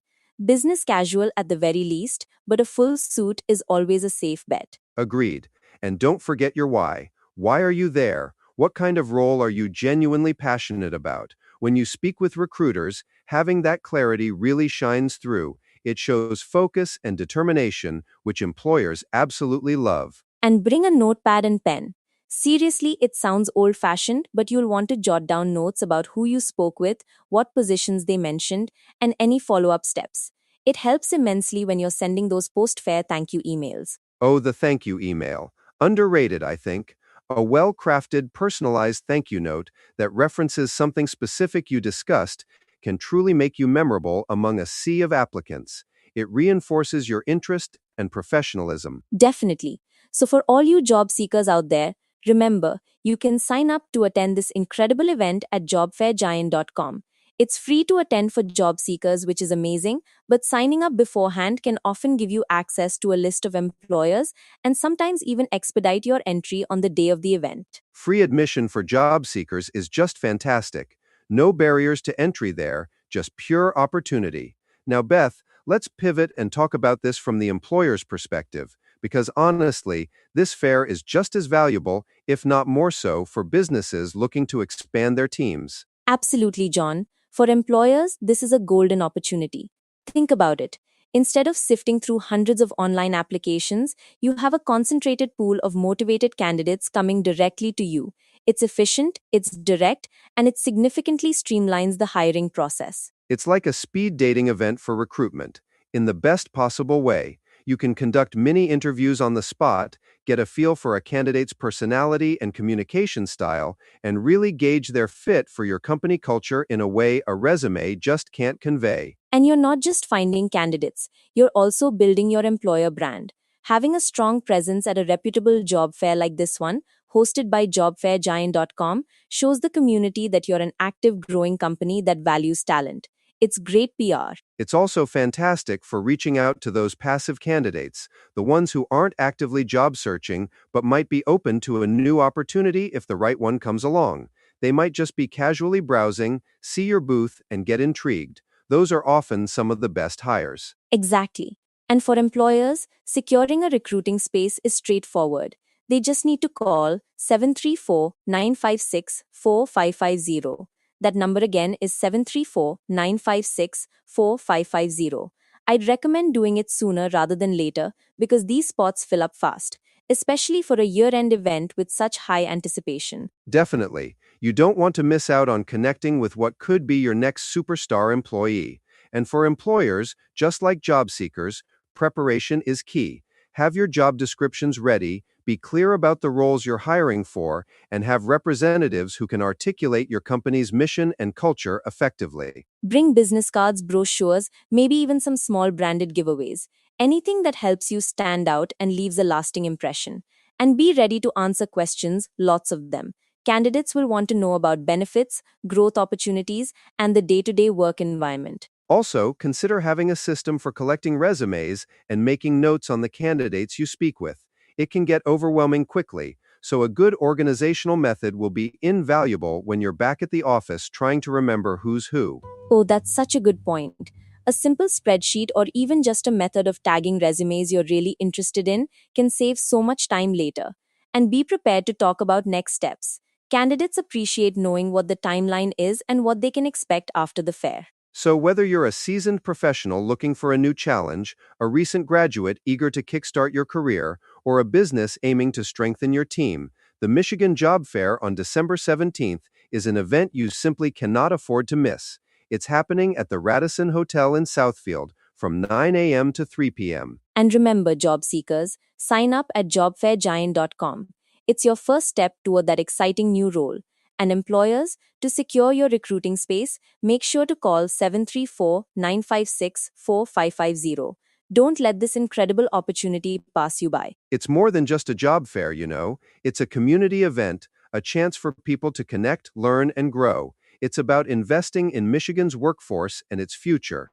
We've seen so many success stories come out of these JobFairGiant.com events. Exactly. The energy at these events is palpable. It's inspiring to see so many people actively pursuing their goals, whether it's finding their dream job or finding that perfect candidate. It truly highlights the dynamism of the Michigan job market. And the timing is fantastic too. December 17th gives everyone a solid 2 weeks before the end of the year to follow up, schedule interviews, and potentially even lock in an offer before the holiday season really kicks into high gear. It's a great way to close out the year on a high note. Absolutely. It sets you up for a really positive start to the new year, knowing you've either found your next role or brought on some incredible new talent. So don't hesitate, make those calls, sign up, and get ready for a productive day at the Radisson in Southfield. We truly hope to see many of you there, making those pivotal connections. Whether you're hiring or seeking, this fair is designed to bring people together for mutual benefit. So, one more time, job seekers, JobFairGiant.com to register. Employers, call 734-956-4550 to secure your spot. That wraps up our dive into the Michigan Job Fair for December 17th. Thanks for tuning in to Career Compass, everyone. We wish you the best of luck in your job search or recruitment efforts. Go out there and make those connections. Indeed. From Beth and myself, have a productive week and we'll catch you next time for more career insights. Don't forget that date, December 17th. Welcome back to the Job Fair Giant podcast, everyone. We've got an exciting episode for you today, especially if you're on the hunt for a new job or, on the flip side, if you're an employer looking for some incredible talent. Because let's be honest, in today's market, finding the right fit for either side can feel like searching for a needle in a haystack, right? Absolutely, John. It's a challenging landscape out there. Job seekers are sifting through endless online applications, often feeling like their resume just disappears into a black hole, and employers, they're drowning in applications that might not even be a good match for the role. Couldn't agree more, Rachel. It's inefficient for everyone involved. That's why I'm always advocating for more direct, face-to-face interactions. And it just so happens we've got a fantastic opportunity coming up right here in Michigan that promises to bridge that gap. You know what? I think I know exactly what you're talking about, Tom. Are we talking about the JobFairGiant.com event? Because I've heard some buzz about it, and it sounds like it could be a game changer for so many people. Bingo, Amber. You hit the nail on the head. We are indeed talking about the upcoming Michigan Job Fair, hosted by the fantastic team at JobFairGiant.com. This isn't just any job fair, it's a prime opportunity for connection. So, let's dive into the specifics because these are important. Okay, so mark your calendars, everyone. This incredible event is happening on Wednesday, December 17th, 2025. Yeah, it's a little ways off, but that gives you plenty of time to prepare, which is actually a huge advantage. It's not a last-minute scramble. And the location is key here for anyone in the Metro Detroit area, or even those willing to travel a bit. It's going to be at the Radisson Hotel in Southfield, Michigan. A really convenient spot, easy to get to, and a great venue for something of this scale. And for those early birds or even us night owls, the doors open bright and early. It runs from 9 a.m. to 3 p.m., So you've got a solid 6 hours there to really explore, network, and make some meaningful connections. No need to rush. You can take your time. 6 hours is a perfect window, I think. It allows for deep dives into company booths, multiple conversations, and even maybe a coffee break if you need it. But let's talk about JobFairGiant.com for a second. They're the hosts, and they've got a great reputation for putting these things together, don't they? They really do, John. JobFairGiant.com specializes in connecting qualified candidates with top employers across various industries. What I appreciate about their approach is that they focus on creating an environment where both sides can truly benefit. It's not just a cattle call, it's about facilitating genuine matches. From an employer's perspective, JobFairGiant.com takes a lot of the logistical headaches out of recruiting. You're not just hoping people show up, they actively work to bring in diverse talent pools. It's a cost-effective way to meet a large number of potential hires in a single day, and often you can even conduct preliminary interviews right there on the spot. Yeah, and for job seekers, that's such a massive advantage. Think about it. Instead of sending out dozens of resumes and waiting weeks to hear back, you get to walk in, hand your resume directly to a hiring manager, and make a first impression in person. That's invaluable, especially in this digital age where so much feels impersonal. That personal touch is what it's all about, isn't it? So we've got the when, the where, and the who. Now let's get down to the brass tacks. How do people actually get involved? Because whether you're an employer or a job seeker, there's a specific process. Right, so for job seekers, it's super straightforward. You'll want to head over to JobFairGiant.com. They've got a really user-friendly website. Just look for the Michigan Job Fair event on December 17th, 2025, and you can register to attend right there. It's usually a quick form asking for basic info. And I cannot stress this enough. Registering beforehand is smart. It helps them get a head count, sometimes you get pre-event info, and it just makes your arrival smoother. Don't be that person trying to figure it out at the door, you know? Amber's got a point. Pre-registration for job seekers streamlines the process. Now, for employers looking to participate and set up a booth, the process is a little different. You'll need to call JobFairGiant.com directly. The number to reach them at is 734-956-4550. That's 734-956-4550. So, employers, definitely don't just show up. Give them a call, get registered, and make sure your company is represented. Because, Tom, what kind of employers typically attend these events? Are we talking about specific industries, or is it a broad spectrum? That's a great question, John. What I've seen with JobFairGiant.com events is a really diverse range. You'll find companies from healthcare, IT, manufacturing, logistics, finance, sales, retail, pretty much anything you can think of. They do a great job of attracting a broad base, which is fantastic for job seekers because it opens up so many possibilities, and for employers, it means a wider net for talent. And that's key. Imagine you're a job seeker and you're not entirely sure what industry you want to transition into, or maybe you have transferable skills. A fair like this allows you to explore different company cultures, talk to recruiters from various sectors, and really get a feel for what's out there beyond what you might see on a job board. Exactly. I remember going to a job fair early in my career, and I ended up talking to a company I hadn't even considered. They were in an industry I thought was completely unrelated to my skills, but after a 5-minute conversation, I realized there was a perfect role for me. It was an eye-opener. That's such a valuable anecdote, Amber. It really highlights the power of these events. It's about serendipity, but also about intentional exploration. So let's talk preparation. Rachel, what are your top tips for job seekers heading to an event like this? Oh, I have so many. But if I had to narrow it down, first, research the companies attending. JobFairGiant.com often lists participating employers on their site leading up to the event. Knowing who will be there allows you to tailor your resume and prepare specific questions. Second, dress professionally. First impressions matter. And third, bring multiple copies of your resume, polished and ready to go. You want to make it easy for them. I'd add to that, practice your elevator pitch. You'll be meeting a lot of people, and you want to be able to succinctly explain who you are, what you're looking for, and what value you bring. And don't forget a notepad and pen. Jot down names, company info, and any follow-up actions. It shows you're engaged. Excellent advice from both of you. And for employers, my tips are equally crucial. Make sure your booth is well staffed. You don't want potential candidates waiting around. Have knowledgeable people who can clearly articulate your company culture and the roles available. Be prepared to interview on the spot if you find a strong candidate. Don't let them walk away. And make sure you have clear job descriptions and company literature available. Branding is key. That's a powerful point, Tom. Nothing worse than an employer who seems unprepared or uninterested. It's a two-way street. Candidates are also evaluating you. So, what about the potential for immediate hiring? Is that a realistic expectation at these job fairs? Absolutely, John. I've seen it happen many times. Many employers go into these events with the intention of making offers, or at least setting up second interviews for the very next day. They're looking to fill roles quickly.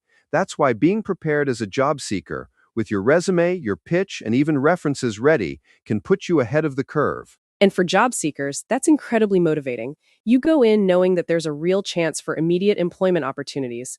It's not just a networking event, although it's great for that too. It's a genuine pathway to a job. I mean, think about the time savings. For employers, skipping multiple rounds of initial phone screens. For job seekers, getting past the ATS and directly to a human being. It's just a more efficient way to connect supply and demand in the job market. It truly is.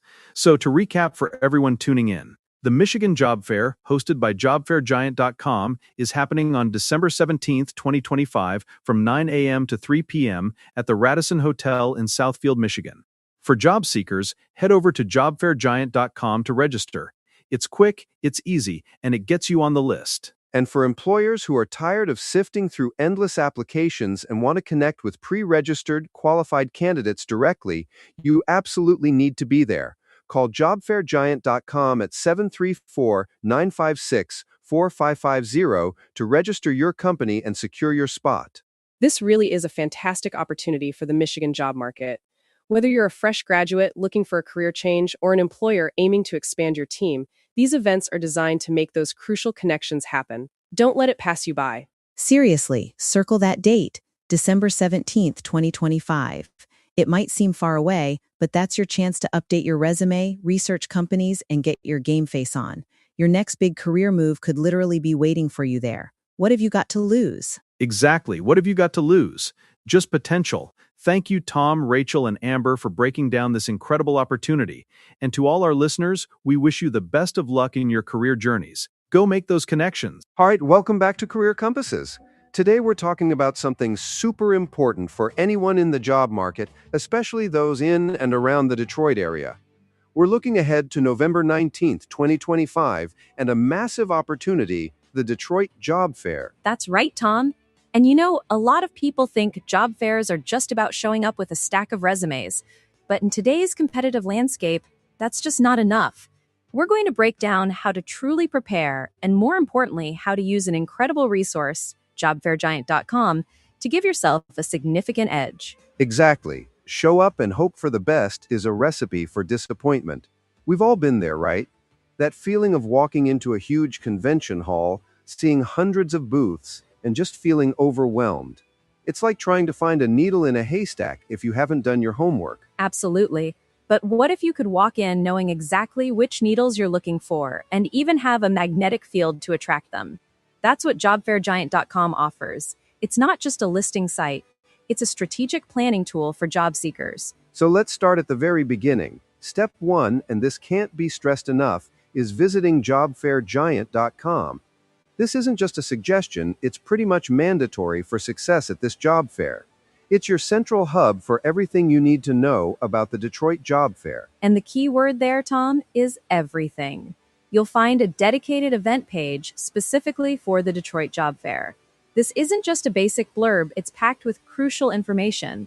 Think about it, a comprehensive list of all the participating employers. That alone is golden. Seriously, imagine walking into the fair, seeing a company's logo and thinking, who are these guys? And then having to wait in line to even find out what they do. With JobFairGiant.com, you get that employer list way ahead of time. You can actually research them. Exactly. And it goes beyond just names. The site also provides detailed descriptions of the job openings they're offering. This is huge. You can identify roles that genuinely align with your skills and career aspirations before you even set foot in the venue. No more guessing games. And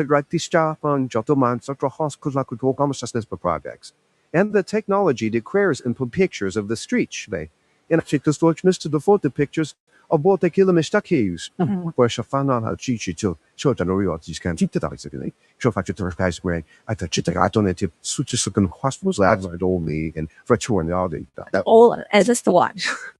this strategy is guess at Croach saying Tennessee, once you know who's going to be there and what they're looking for, you can start tailoring. Tailoring your resume, tailoring your elevator pitch, even tailoring your questions.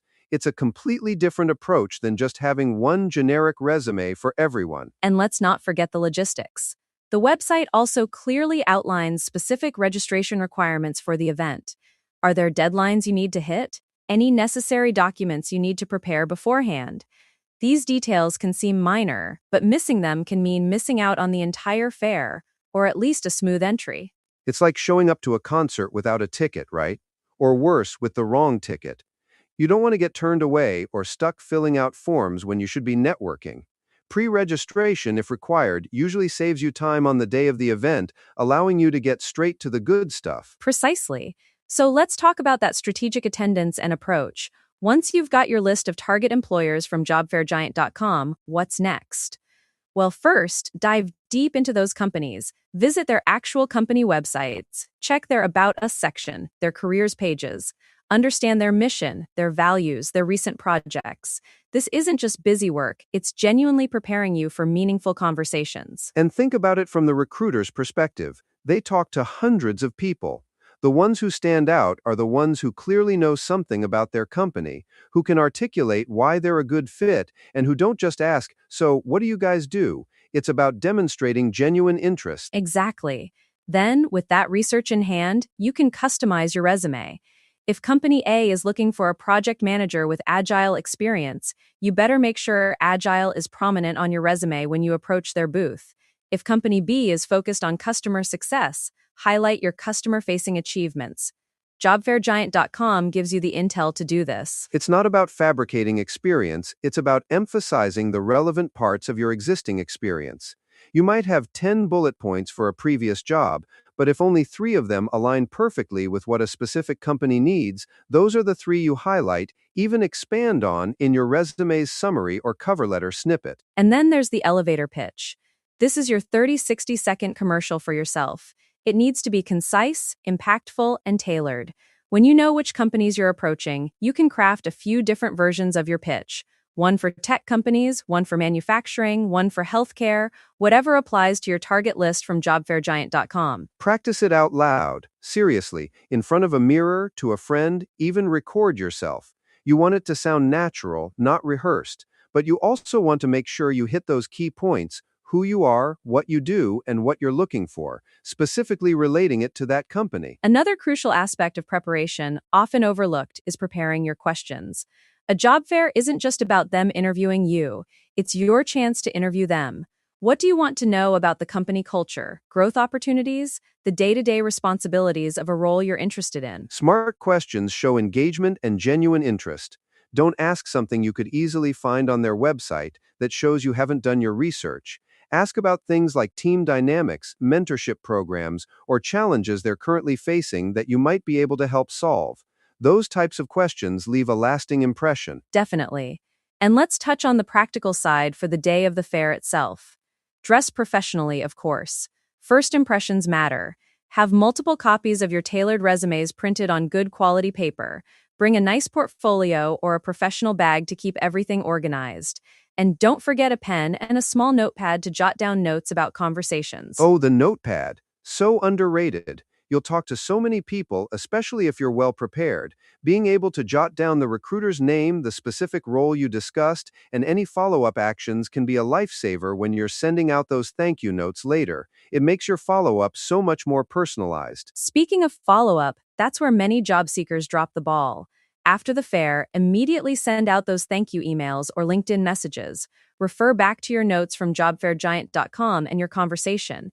It was great learning about your company's innovative approach to X, as discussed at the Detroit Job Fair. That personal touch makes all the difference. You know, one time I went to a job fair totally unprepared. I had one generic resume, no idea who was going to be there. I remember feeling so lost. I talked to a few people, but it felt like I was just going through the motions. I didn't get a single callback. It was a wasted afternoon, honestly. I've had similar experiences, Tom.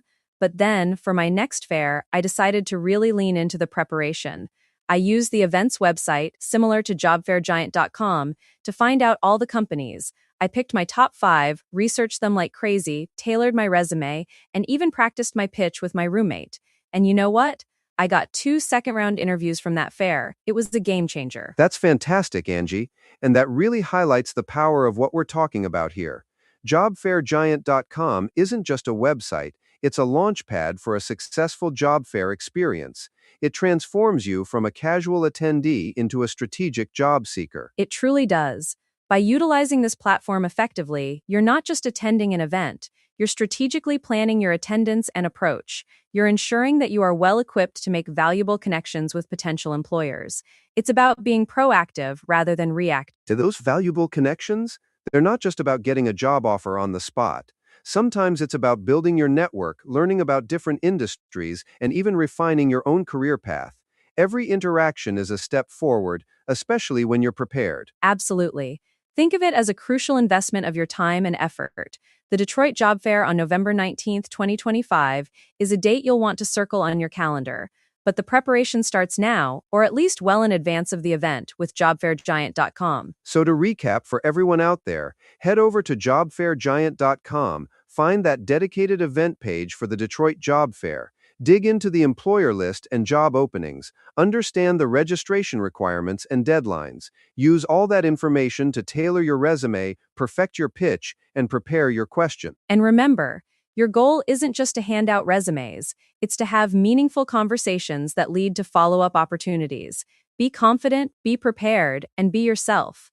The more prepared you are, the more confident you'll feel, and that really shines through. Couldn't agree more, Angie. It's about maximizing your experience and ultimately your employment opportunities. Don't leave it to chance. Take control of your job search. The tools are there, you just need to use them. So get to JobFairGiant.com. Start planning today for the Detroit Job Fair on November 19th, 2025. Your future self will thank you. That's all for Career Compasses today. Thanks for tuning in. Thanks, everyone, and good luck with your job search. We'll catch you next time. All right, everyone, welcome back to the podcast. Today, we're tackling something super important for anyone looking to make a career move, especially here in Michigan. We're talking about job fairs, specifically the upcoming Detroit Job Fair on November 19th, 2025. That's right! And not just any job fair, but how to truly maximize your experience and employment opportunities. Because let's be honest, going into a big event like that unprepared can feel a bit like shouting into the void, right? Absolutely. It can be overwhelming. You walk in and there are dozens, sometimes hundreds of companies, all vying for attention, and you're just one person trying to stand out. It's easy to feel lost in the shuffle. Exactly. But what if I told you there's a secret weapon, a way to cut through that noise and go in feeling confident, prepared, and ready to connect with the right employers? That's where JobFairGiant.com comes into play. Oh, I'm listening. Because secret weapon and job fair are 2 phrases I rarely hear together. So, for anyone heading to the Detroit Job Fair next year, or really any job fair, what's the first crucial step using JobFairGiant.com? The absolute first thing you need to do, before you even think about picking out your outfit or printing your resume, is visit JobFairGiant.com. It's your central hub for all the comprehensive information about this specific event. So, we're talking beyond just the date and location, right? What kind of comprehensive information can job seekers expect to find there? Exactly. Think of it as your insider's guide. Once you're on JobFairGiant.com, you'll find a dedicated event link for the Detroit Job Fair. Clicking that link is like unlocking a treasure chest of crucial details. It'll show you the list of participating employers, which is gold, by the way. Gold is right. Knowing who's going to be there ahead of time is a game changer. It means you're not walking in blind, having to read every booth sign as you go. You can target your efforts. Precisely. But it doesn't stop there. It also lists available job openings. This is huge. You can actually see what roles companies are actively trying to fill. This lets you tailor your approach, your resume, your entire conversation strategy. Wow, so you're not just finding out Company X is here, but Company X is here and they're looking for a senior software engineer, a marketing specialist, and an HR coordinator. That's incredibly powerful information to have. It really is. And finally, and this is critical, it outlines the specific registration requirements. Many job fairs, especially larger ones like the Detroit event, require pre-registration. You don't want to show up on the day, all dressed up, and find out you can't even get in because you missed a step online. Oh, that would be a nightmare. All that effort for nothing. So, just to recap, step one is literally just going to JobFairGiant.com, finding the Detroit event, and soaking up all that information: who's attending, what jobs they have, and how to register. It sounds so simple, but I bet so many people skip this. They do, and it's often the difference between a successful, productive day and a frustrating, energy-draining one. Think about it. If you know which 5 to 10 companies you're most interested in, you can then do your homework. Ah, the homework. That's the next layer, isn't it? Once you have that list of target employers from JobFairGiant.com, then what? Exactly.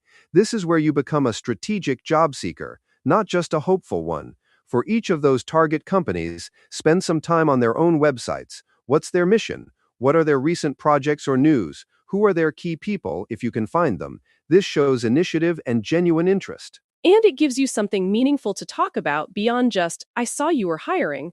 You can walk up to their booth and say, I was really impressed by your recent work on Project X, or your company's commitment to sustainability really resonates with me. That immediately elevates the conversation.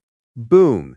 You've just gone from a generic applicant to someone who has done their research and actually cares. It makes you memorable. And don't forget to look at the specific job openings they listed on JobFairGiant.com. If they're looking for, say, a marketing coordinator, you can then go to their company site and see if there's a more detailed job description. So you can tailor your resume specifically to those roles, not just a generic resume, but one that highlights the skills and experiences most relevant to what that particular company is seeking, based on the intel you got from JobFairGiant.com. Yes, and this is where most people fall short. They bring 50 copies of the exact same resume, but if you have 5 target companies, you should ideally have 5 slightly different resumes, each tweaked to speak directly to what those companies are looking for. It shows you're not just mass applying, you're truly interested in their opportunity. That's a fantastic point. It's about quality over quantity, right? A few highly targeted interactions are far more valuable than a dozen generic ones. What about the elevator pitch? Does knowing the employers ahead of time help with that too? Absolutely. Your elevator pitch, that 30-60-second summary of who you are and what you're looking for, should also be slightly tailored. If you're talking to a tech company, you'll emphasize your technical skills and projects. If it's a nonprofit, you'll highlight your passion for their cause or volunteer experience. Knowing the company's focus from JobFairGiant.com helps you craft that perfectly. So instead of a one-size-fits-all pitch, you're preparing a few different versions, almost like having different hats to wear depending on who you're speaking to. It makes you sound so much more polished and intentional. Exactly. Practice it out loud. Seriously. Stand in front of a mirror, record yourself. Make sure it flows naturally and doesn't sound robotic. You want to sound enthusiastic and confident, not rehearsed. Confidence is key, and I'd imagine that knowing you've done your research, you've tailored your resume, and you've practiced your pitch will naturally boost that confidence when you step into that job fair environment. It really does. That anxiety of what am I going to say, or what if they ask me something I don't know, is greatly reduced because you've armed yourself with information. Another crucial, often overlooked aspect of preparation is attire. You want to look professional, but also approachable. Oh, for sure. First impressions are everything. So we've used JobFairGiant.com to get our intel, done our company research, tailored our resumes, and practiced our pitch. What about on the day of the fair itself? How do we approach those booths effectively? Great question. Now that you've got your target list, try to map out your visit. You don't want to wander aimlessly. Glance at the floor plan if JobFairGiant.com or the fair organizers provide one. Hit your top priority companies first, when you're freshest and most energetic. That's smart. Save some of the less critical ones for later or for when you need a break. And when you approach a booth, how do you make that initial connection? Smile, make eye contact, and then launch into your tailored elevator pitch. Remember that research you did? Drop a subtle hint. Hi, my name is Your Name. I'm a Your Profession skill set, and I've been following your company's work on specific project. I'm particularly interested in your specific job opening because reason. It shows you're not just another face in the crowd. That's so much better than just, hi, do you have any openings? It immediately sparks a more meaningful conversation. And what about questions for them? Should you prepare those too? Absolutely. Always have a couple of thoughtful questions ready, not questions you could easily find on their website. Ask about company culture, team dynamics, specific challenges their department is facing, or opportunities for growth. Something that shows you're engaged and thinking critically. Like, what does a typical day look like for someone in the role you're applying for? Or what's the biggest challenge your team is currently tackling? Those kinds of questions.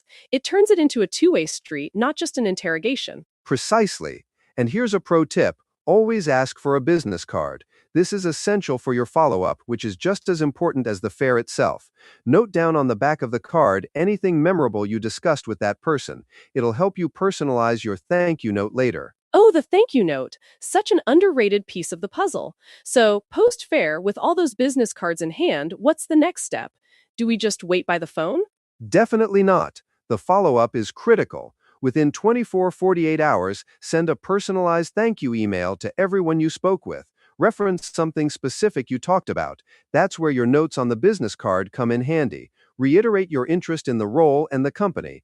And, if they directed you to apply online, make sure you do that promptly. Right, because some companies might collect resumes at the fair but still require an online application through their portal for official consideration. Don't skip that step thinking your in person chat was enough. Exactly. And remember, JobFairGiant.com is the foundation for all of this. It gives you the information to even know which companies to follow up with and which roles to apply for online. It truly streamlines the entire process from start to finish. It really sounds like it takes a lot of the guesswork and anxiety out of the equation. Instead of it being a shot in the dark, you're essentially going in with a well researched strategy thanks to the preliminary work on JobFairGiant.com. That's the goal. We want job seekers to feel empowered. It's not just about showing up, it's about making every minute count. And that starts long before you set foot in the convention center, by doing your due diligence on a platform like JobFairGiant.com. So, for anyone looking at the Detroit Job Fair on November 19th, 2025, or any other career event, the message is clear. Start early, start smart. Head over to JobFairGiant.com, get all the details, plan your attack, and then execute with confidence. You'll thank yourself later. Absolutely. It's about turning a potentially overwhelming experience into a genuine opportunity. Good luck to everyone out there on their job search, and remember, preparation is your best friend. Fantastic advice. Thanks for tuning in, everyone. We'll catch you next time with more insights to help you navigate your career journey. All right, Henry, can you believe November 19th, 2025 is going to be here before we know it? That's the date for the big Detroit Job Fair. And honestly, if you're looking for a job or even just exploring options, this is an event you absolutely cannot miss. You're absolutely right, Adon. And I think a lot of people feel overwhelmed by job fairs. Like where do you even start? It's a sea of people, companies, it can be a bit intimidating. But I've been hearing a lot about JobFairGiant.com being a game changer for these types of events. It really is the starting line. That's step one, no question. If you're planning on attending the Detroit Job Fair, your very first move should be heading over to JobFairGiant.com. It's not just a directory, it's a comprehensive resource. They have a dedicated event link specifically for the Detroit Fair, and that link is gold. Gold, huh? Tell me more. What kind of information are we talking about that makes it so crucial? Everything you need to know, Henry. You'll find a full list of participating employers, which is huge because it lets you scope out who's going to be there. More importantly, it often lists specific job openings these companies are looking to fill. And of course, all the specific registration requirements for the event itself. Without that, you're flying blind. Okay, so once I've visited the site and absorbed all that information, what's the next crucial step? Because I know I'm terrible at just showing up and hoping for the best. That's actually perfect because step 2 is all about preventing that showing up and hoping scenario. Registering for the event online in advance. This isn't just a suggestion, it's highly recommended.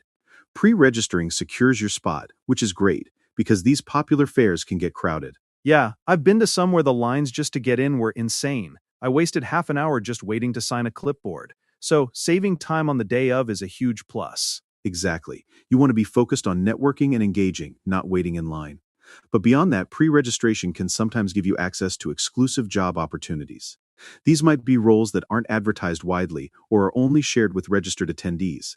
It's like a VIP pass to certain openings. Exclusive job opportunities? Now you have my attention. So once I'm registered, I'm good to go, right? Just show up with my winning personality? Hold on there, Henry. Winning personality helps, but it needs to be backed up. Step 3 is about your resume. This is your personal marketing document, and it needs to be polished and compelling. We're talking about showcasing your skills, experience, and qualifications in the best light possible. The dreaded resume. I always feel like I'm either putting too much or too little on there. How do you strike that balance, and what does polished and compelling actually mean in practice? It means tailoring it. Don't use a generic resume. Once you've looked at the list of participating employers on JobFairGiant.com and identified some target companies, you should tweak your resume for the types of positions they're offering. Highlight relevant achievements and skills that directly speak to what those companies are looking for. And seriously, make sure the formatting is professional and easy to read. A cluttered, hard-to-follow resume is an instant turnoff for recruiters. Tailoring that makes so much sense. So it's not just one resume for all, but maybe 2 or 3 versions depending on the types of roles I'm aiming for. Got it. What's next after my resume is looking sharp? Okay, so you've pre-registered and your resume is golden. Now for step 4. Research participating employers. This is critical. You can't just walk up to a booth and ask, "So, what do you guys do?" It makes you look unprepared and not genuinely interested. I'm guilty of that, Adon. Definitely guilty. So, I should be using that list from JobFairGiant.com, I assume, to dig deeper? Absolutely. Take that list, go to each company's website, learn about their mission, their values, their culture. What are their latest job openings? Understanding what makes them tick and what they look for in candidates will completely change your approach at the fair. You can then tailor your questions and conversations to be much more meaningful. That's a brilliant point. It helps you sound knowledgeable and shows you've done your homework. It's like preparing for an interview before you even get one. So, once I've researched, I imagine the next step is about putting all that knowledge to use? Exactly, Henry. Step 5. Plan your strategy. Don't just wander aimlessly. Before the event, create a game plan. Which employers are your top priority? Which positions align best with your career goals? You should have a clear idea of who you want to talk to and why. A game plan, so like a list of target companies, maybe even in order of preference, because I've definitely wasted time talking to companies that weren't a great fit just because their booth looked cool. Precisely. And beyond just identifying them, prepare thoughtful questions to ask the recruiters. Don't just let them quiz you. Ask about company culture, growth opportunities, what specific skills they value most in potential candidates for the roles you're interested in. This shows initiative and genuine interest, not just a desperate plea for any job. That's smart, turning it into a two-way conversation, not just an interrogation. It helps you assess them too, right, to see if they're a good fit for you. Okay, I've got my resume, my research, my questions. What about the big day itself? On the big day, step 6 is all about presentation. Dress professionally. First impressions are absolutely everything in a job fair setting. You want to look the part. Choose attire that aligns with the industry standards of the companies you're interested in. So if I'm going for a tech startup, maybe a blazer and nice jeans? Or if it's a more corporate environment, full suit and tie? It's not one size fits all then. Exactly. Use your research from step 4 to guide you. If you're unsure, it's always better to be slightly overdressed than underdressed. And it's not just the clothes. Your grooming and overall appearance should convey professionalism and confidence. You want recruiters to take you seriously and remember you for the right reasons. Makes total sense. You want to radiate confidence and competence before you even open your mouth. So, once I'm there, dressed to impress, what's step 7, the actual interaction? That's it. Network and engage. This is where all your preparation pays off. Take the initiative. Introduce yourself to recruiters and company representatives. Have a concise personal pitch ready, something that clearly articulates your qualifications and career objectives. A personal pitch, like an elevator pitch, something quick and impactful that tells them who I am and what I'm looking for without rambling? Exactly. Practice it beforehand so it sounds natural, not rehearsed. Approach each conversation with confidence. Be prepared to answer questions about your background, and don't forget your business cards if you have them. Hand them out appropriately. It makes it so much easier for recruiters to follow up with you and for you to follow up with them. Business cards, that's a good one. Easy to forget in this digital age, but super effective for a physical event like this. So, the fair's over, I've networked, I've pitched, I've given out my sharp resume. Am I done? Not quite, Henry. And this is where many people drop the ball. Step 8, and it's arguably one of the most important, follow up. After the event, take the time to reach out to the contacts you made. Like a generic thank you for your time email? Absolutely not. Send personalized thank you emails. Express genuine appreciation for their time and the insights they shared. And here's the kicker. Reiterate your interest in their companies and, crucially, mention any specific conversations you had. This isn't just polite, it reinforces your connection and makes you memorable. Ah, so instead of "it was nice talking to you," it's "I really enjoyed our discussion about the challenges of AI integration in your logistics department." That's a huge difference. Exactly. It shows you were engaged, you listened, and you're serious. It's about building a relationship, not just ticking a box. A strong follow-up can often be the deciding factor between you and another equally qualified candidate. Wow, Adon, laying out these steps like this really makes it seem manageable, even for someone like me who used to dread job fairs. It's not just about showing up, it's about a strategic approach, and JobFairGiant.com is clearly a central part of that strategy. That's precisely it, Henry. By following these detailed steps, from visiting JobFairGiant.com to get your initial intel, registering early, polishing that resume, doing your company homework, planning your attack, dressing the part, engaging confidently, and then following up meticulously, you're not just attending, you're actively optimizing your chances. And it's not just about finding a job, is it? It's about finding a job that genuinely suits your skills and interests. That preparation lets you really hone in on the right opportunities. Absolutely. It increases your chances of making a lasting, positive impression on potential employers, and more importantly, it boosts your likelihood of finding that perfect fit. So if you're thinking about the Detroit Job Fair on November 19th, 2025, remember these steps. They're your roadmap to success. Couldn't agree more. And seriously, don't underestimate the power of JobFairGiant.com. It's truly an invaluable resource for anyone looking to navigate these waters successfully. Thanks, Adon, for breaking that down for us. My pleasure, Henry. Good luck to everyone out there on their job hunt. Welcome, everyone, to Michigan Momentum, your career catalyst. Today, we're diving deep into a topic that's often talked about but rarely acted upon effectively. Manifesting your next career move, especially here in our incredible state of Michigan. It's not just wishful thinking, is it? Absolutely not, Thomas. I mean, manifesting can sound a bit, I don't know, airy fairy to some people.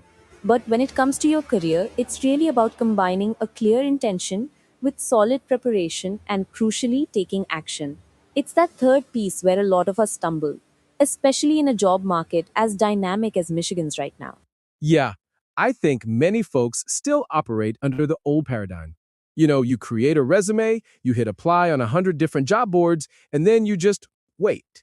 You hope someone notices you in a sea of digital applications. And while that's a way, it's definitely not the most effective way, especially when we're talking about truly manifesting a career, not just finding a job. That's exactly it, Jake. The Michigan economy is transforming at an incredible pace. We're seeing huge growth in advanced manufacturing, logistics, tech, healthcare, and of course, the skilled trades. These aren't industries where you can afford to be passive. Employers are actively seeking talent, but they want to connect with individuals who are just as active in their search. So, if the digital-only approach isn't cutting it, what's the alternative? How do you move beyond just applying online and truly put yourself in a position to manifest that next big step? I'm thinking of something tangible, something that brings all these elements together. That's where events like the Michigan Career Job Fair come into play. And I'm really excited about the upcoming one on November 19, 2025 at the Radisson Hotel Southfield. It's not just another job fair, it's a dedicated pathway. It bridges that gap between intention and real world action. It's a game changer, honestly. I've heard so many success stories from people who went to these kinds of events. You actually get to shake hands, look someone in the eye. That's a huge difference from a faceless resume in an applicant tracking system. And it's about more than just shaking hands. It's about demonstrating your enthusiasm, your communication skills, your personality. Recruiters and hiring managers are there specifically to find talent and conduct live interviews. Imagine that, going to an event and potentially walking away with a job offer or at least a second interview right there on the spot. That's pretty powerful. So, let's break down why this specific event matters. Beth, you mentioned the transformation of the Michigan economy. How does a job fair like this truly address the needs of job seekers in these growing sectors? Well, it's about access and breadth, Thomas. Many job seekers might be hyper focused on one industry, but the Michigan Career Job Fair brings together companies from multiple sectors under one roof. So, whether you're looking at skilled trades or manufacturing or healthcare, logistics, administrative, or even tech, you're going to find relevant opportunities. And it's for everyone, right? Not just recent grads or seasoned professionals. If you're reskilling, or if you hold specific certifications, or even if you're just stepping into a completely new field, there are doors open. That's a really important distinction because sometimes people feel like job fairs are only for certain types of candidates. Exactly, Jake. It's incredibly inclusive. And beyond just the direct hiring opportunities, the fair offers workshops and resources. These aren't just fluff. They're designed to sharpen your resume, enhance your interview presence, and help you craft a professional brand. These are the key actions that turn that initial intention into tangible results. Workshops and resources, that's a huge value add. So it's not just about showing up and hoping for the best, it's about equipping yourself with the tools to succeed before you even talk to a recruiter. That really ties into the preparation aspect of manifesting, doesn't it? 100%. It's about being proactive. Think of it as a tangible moment for manifesting your job. You register, you put it in your calendar, you prepare your materials, you dress up, you walk into that room with purpose. That's not waiting, that's actively creating your future. It's about taking ownership. I can't stress the purpose part enough. Don't just wander around aimlessly. Have a plan. Know who you want to talk to. Treat it like a series of mini interviews because that's essentially what they are. And that leads us perfectly into preparation for the event. The first step, and honestly the easiest, is to register now for the November 19th event. Secure your spot. Mark it in your schedule. That's step one in showing commitment to yourself and your career goals. Okay, registering is done. What's next on the prep list? Because I imagine just having a general resume isn't enough when you're going to an event with so many diverse companies. Exactly. You need to identify two industries you're really targeting. For example, maybe it's skilled trades and logistics, or healthcare and administration. Then, do your homework. Research 2 to 3 employers within each of those industries that you know will be attending the fair. It shows initiative and makes your conversations much more impactful. I love that advice, Beth. It turns a large, potentially overwhelming event into a focused mission. And then, for your resume, don't just bring one version. Update it, yes, but also tailor those bullet points to align with the specific roles you're aiming for within those targeted industries. Bring 10-20 printed copies. Seriously, don't skimp. And if registration permits, upload a digital version in advance. And perhaps the most critical preparation tool, one that I see so many people overlook or fumble, is your 30-second career pitch. This is your elevator pitch: who you are, what you bring to the table, and what you're looking for. It needs to be clear, confident, and most importantly, practiced until it flows naturally. It shouldn't sound rehearsed, it should sound authentic. Vanusa. The 30-second pitch is huge. I've seen people struggle with that. They either say too much or too little, or they sound like they're reading off a script. Beth, do you have any quick tips for making that pitch truly shine? My biggest tip is to focus on a problem you can solve or a value you can add. Instead of just, I'm a marketing specialist looking for a job, try something like, I'm a marketing specialist with a knack for digital campaigns who recently increased engagement by 25% for a local Michigan nonprofit, and I'm looking for roles where I can drive similar growth in a fast-paced tech environment. It's specific, it's impactful, and it immediately sets you apart. That's gold, Beth. It highlights an accomplishment and clearly states your aspiration. Don't just state facts, tell a mini story, and practice it in front of a mirror. Record yourself, get feedback from a friend. Don't wait until you're face-to-face with a hiring manager to figure it out. Absolutely. It's about confidence, and confidence comes from preparation. Now, let's talk about the day itself. The fair is on November 19th at the Radisson Hotel Southfield. What's the strategy for maximizing your time once you're there? Great question, John. You've done all this prep, now it's showtime. Jake, what's your advice for navigating the actual event? Arrive early, without a doubt. The early bird catches the worm, especially at a job fair. It's less crowded, recruiters are fresher, and you get prime access to the booths you've targeted. Go straight for those top priority companies first. Don't get distracted by the swag at other booths until you've hit your main targets. And when you're at those booths, don't just ask, what jobs do you have? Ask insightful questions. Show you've done your research. For example, what's the most valued certification you're seeing in successful candidates in this role? Or what does success look like in this role after 6 months? Those types of questions demonstrate critical thinking and a real interest in contribution, not just getting hired. Fantastic points. And always collect business cards from everyone you speak with. You'll need them for the follow-up. Speaking of follow-up, that same day, send a personalized thank you note. Restate your interest, reference something specific you discussed, and reiterate how your skills align. This isn't just polite, it reinforces your presence and keeps you top of mind. That same-day follow-up is crucial. The impact of a conversation fades quickly if you wait. But beyond the immediate event, how does this fit into a longer-term career strategy? Is it a one-off thing, or is there a way to integrate it into an ongoing process? This is where we talk about combining the power of the in-person event with strong digital platforms.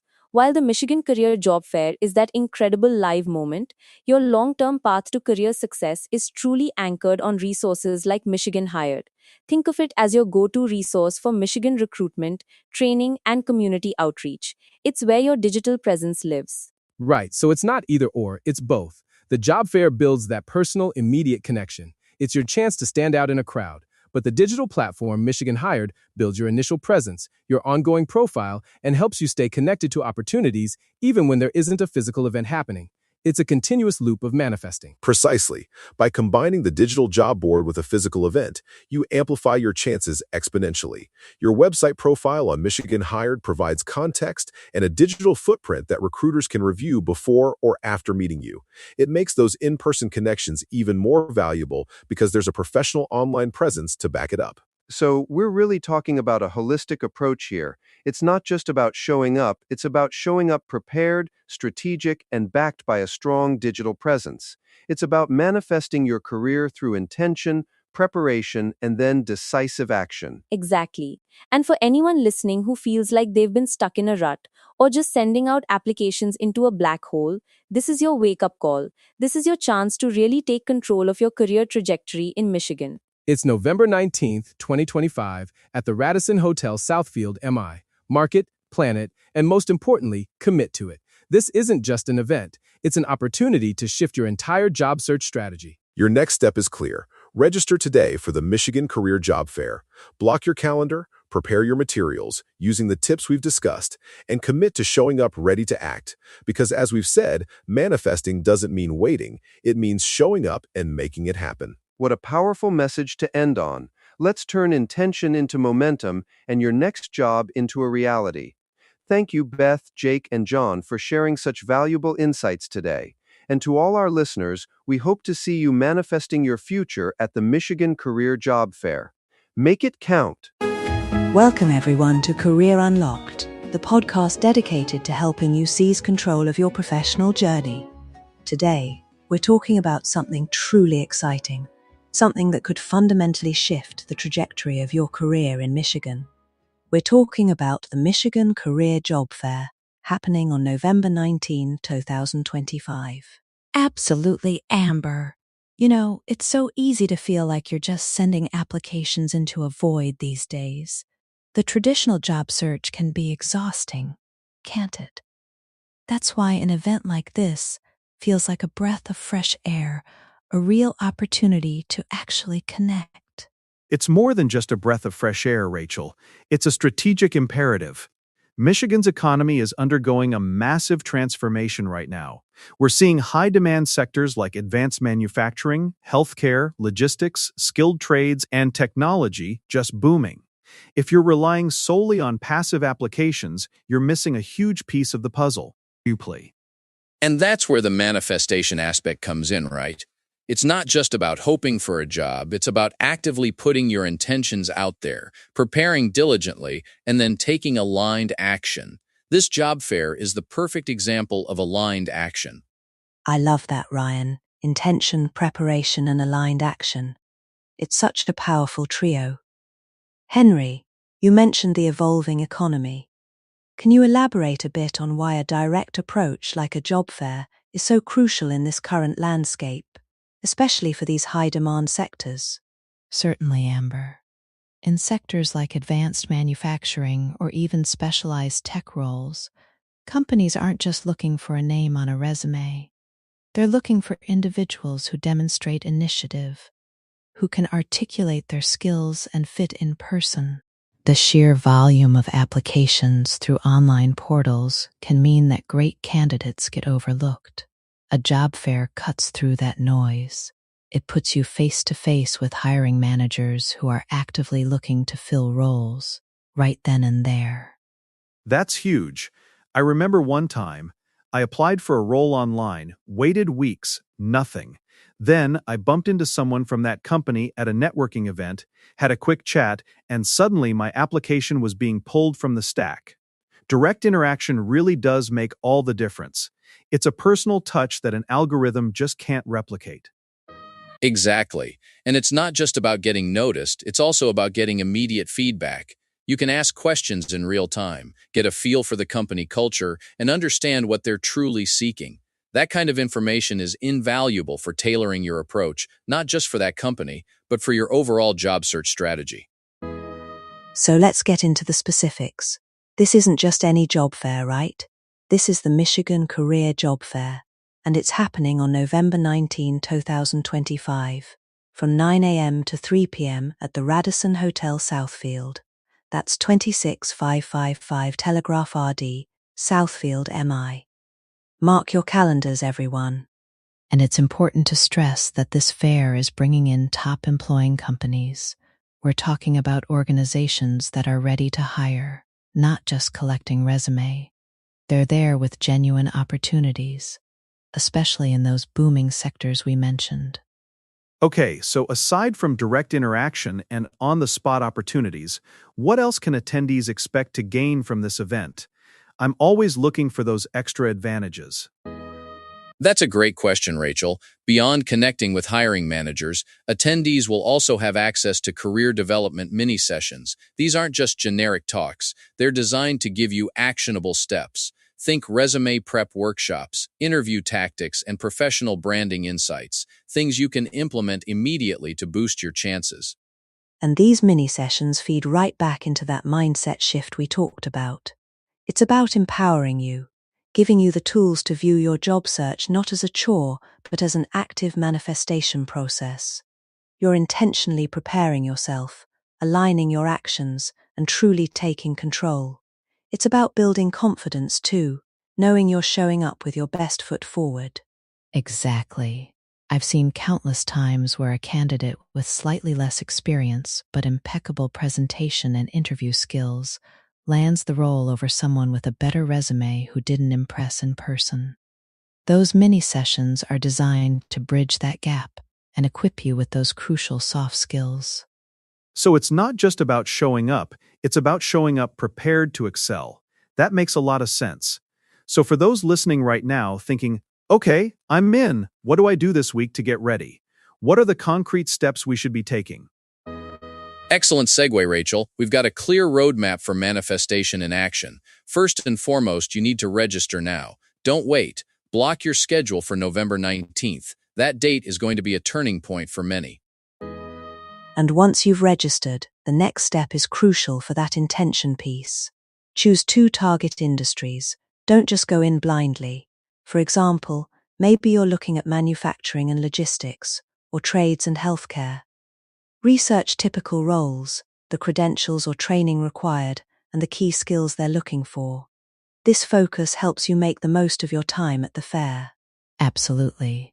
Knowing your target industries allows you to tailor your approach, your questions, and even your resume. Speaking of resumes, that's step 3. Update it. Make sure it's current, highlights your most relevant skills and experiences for those target industries, and then upload it to the platform in advance. Also, print at least 10 physical copies to bring with you. And, please, dress in professional attire. First impressions are everything. Oh, the physical copies are a must. I've been to fairs where my phone was almost dead or the Wi-Fi was spotty. Having a stack of pristine resumes ready to hand over just signals professionalism.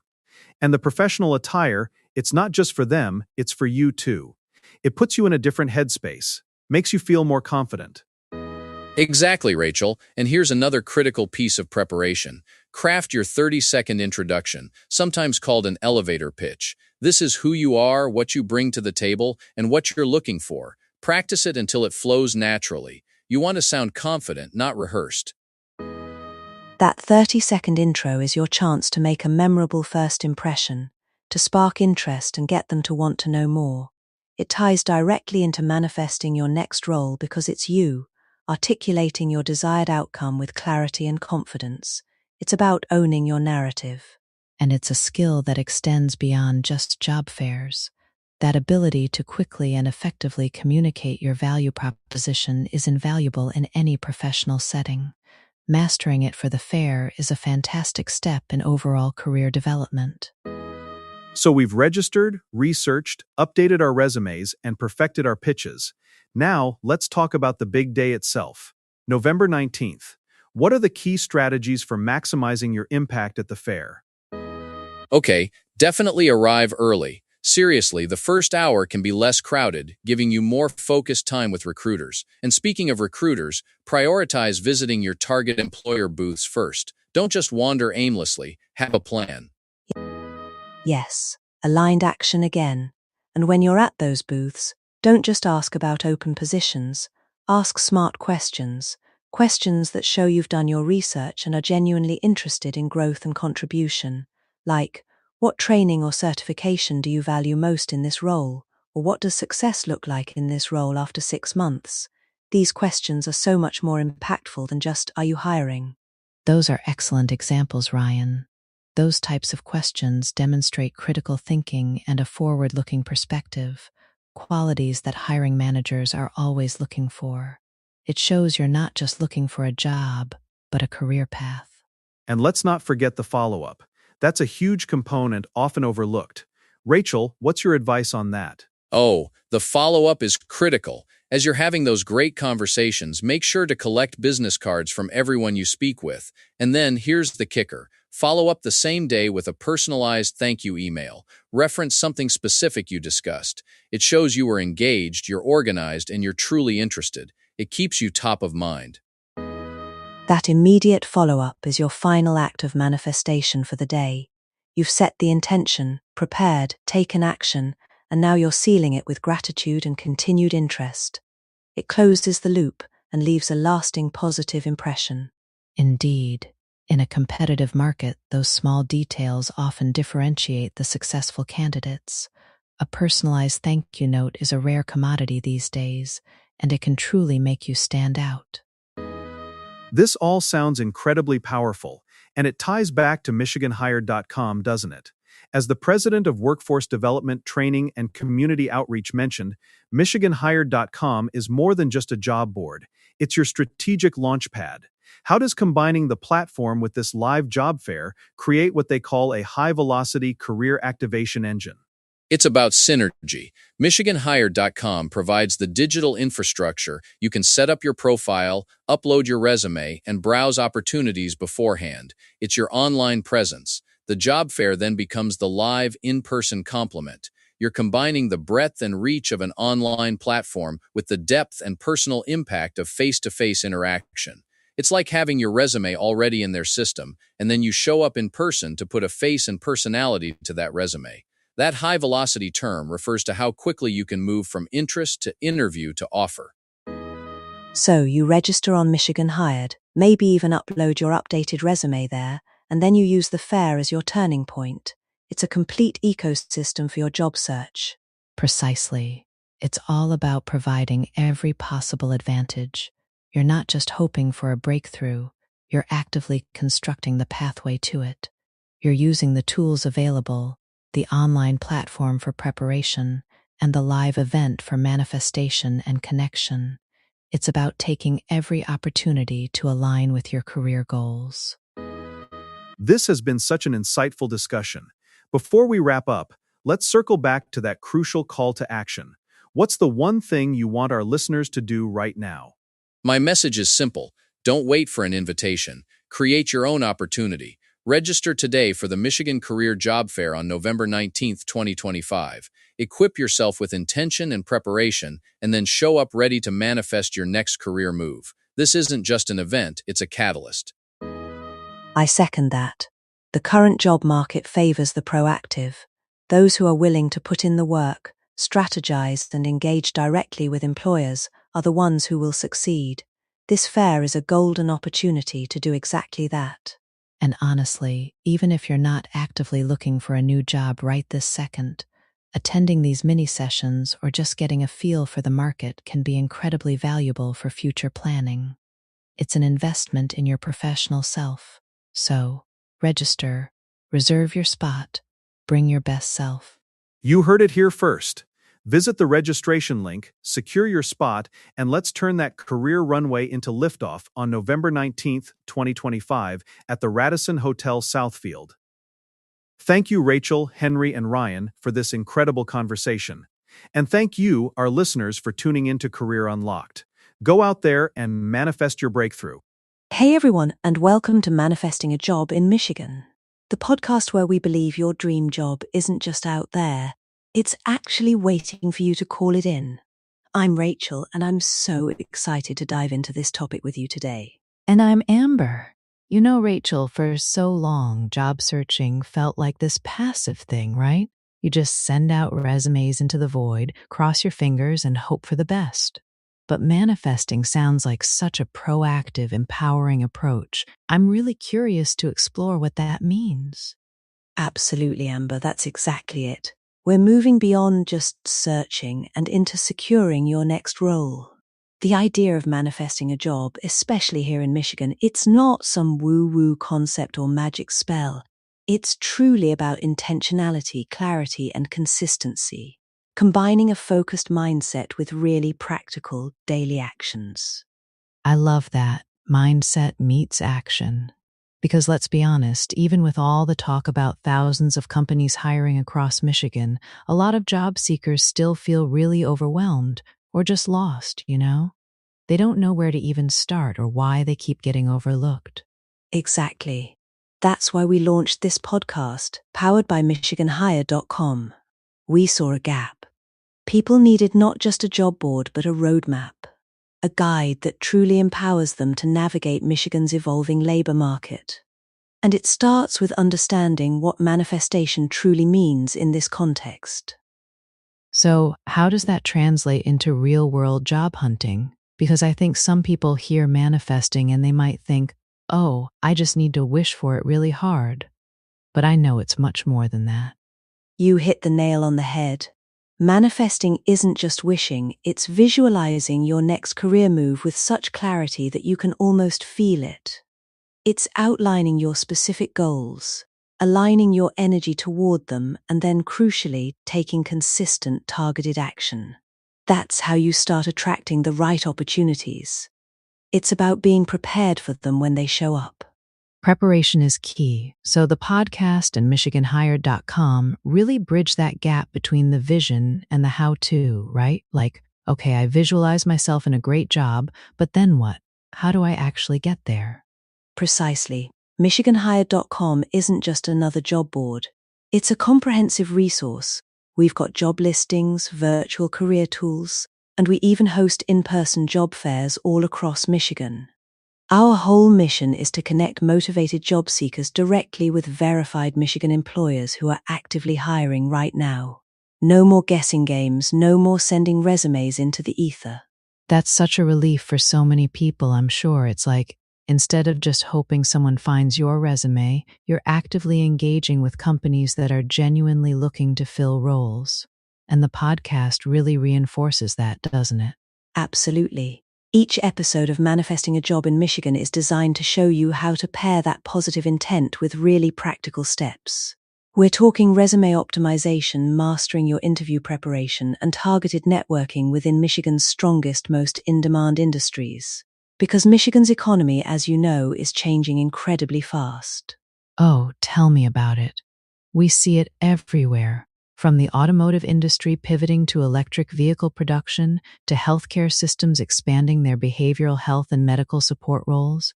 It feels like new opportunities are popping up constantly, but sometimes it's hard to keep track or know where you fit in. It truly is.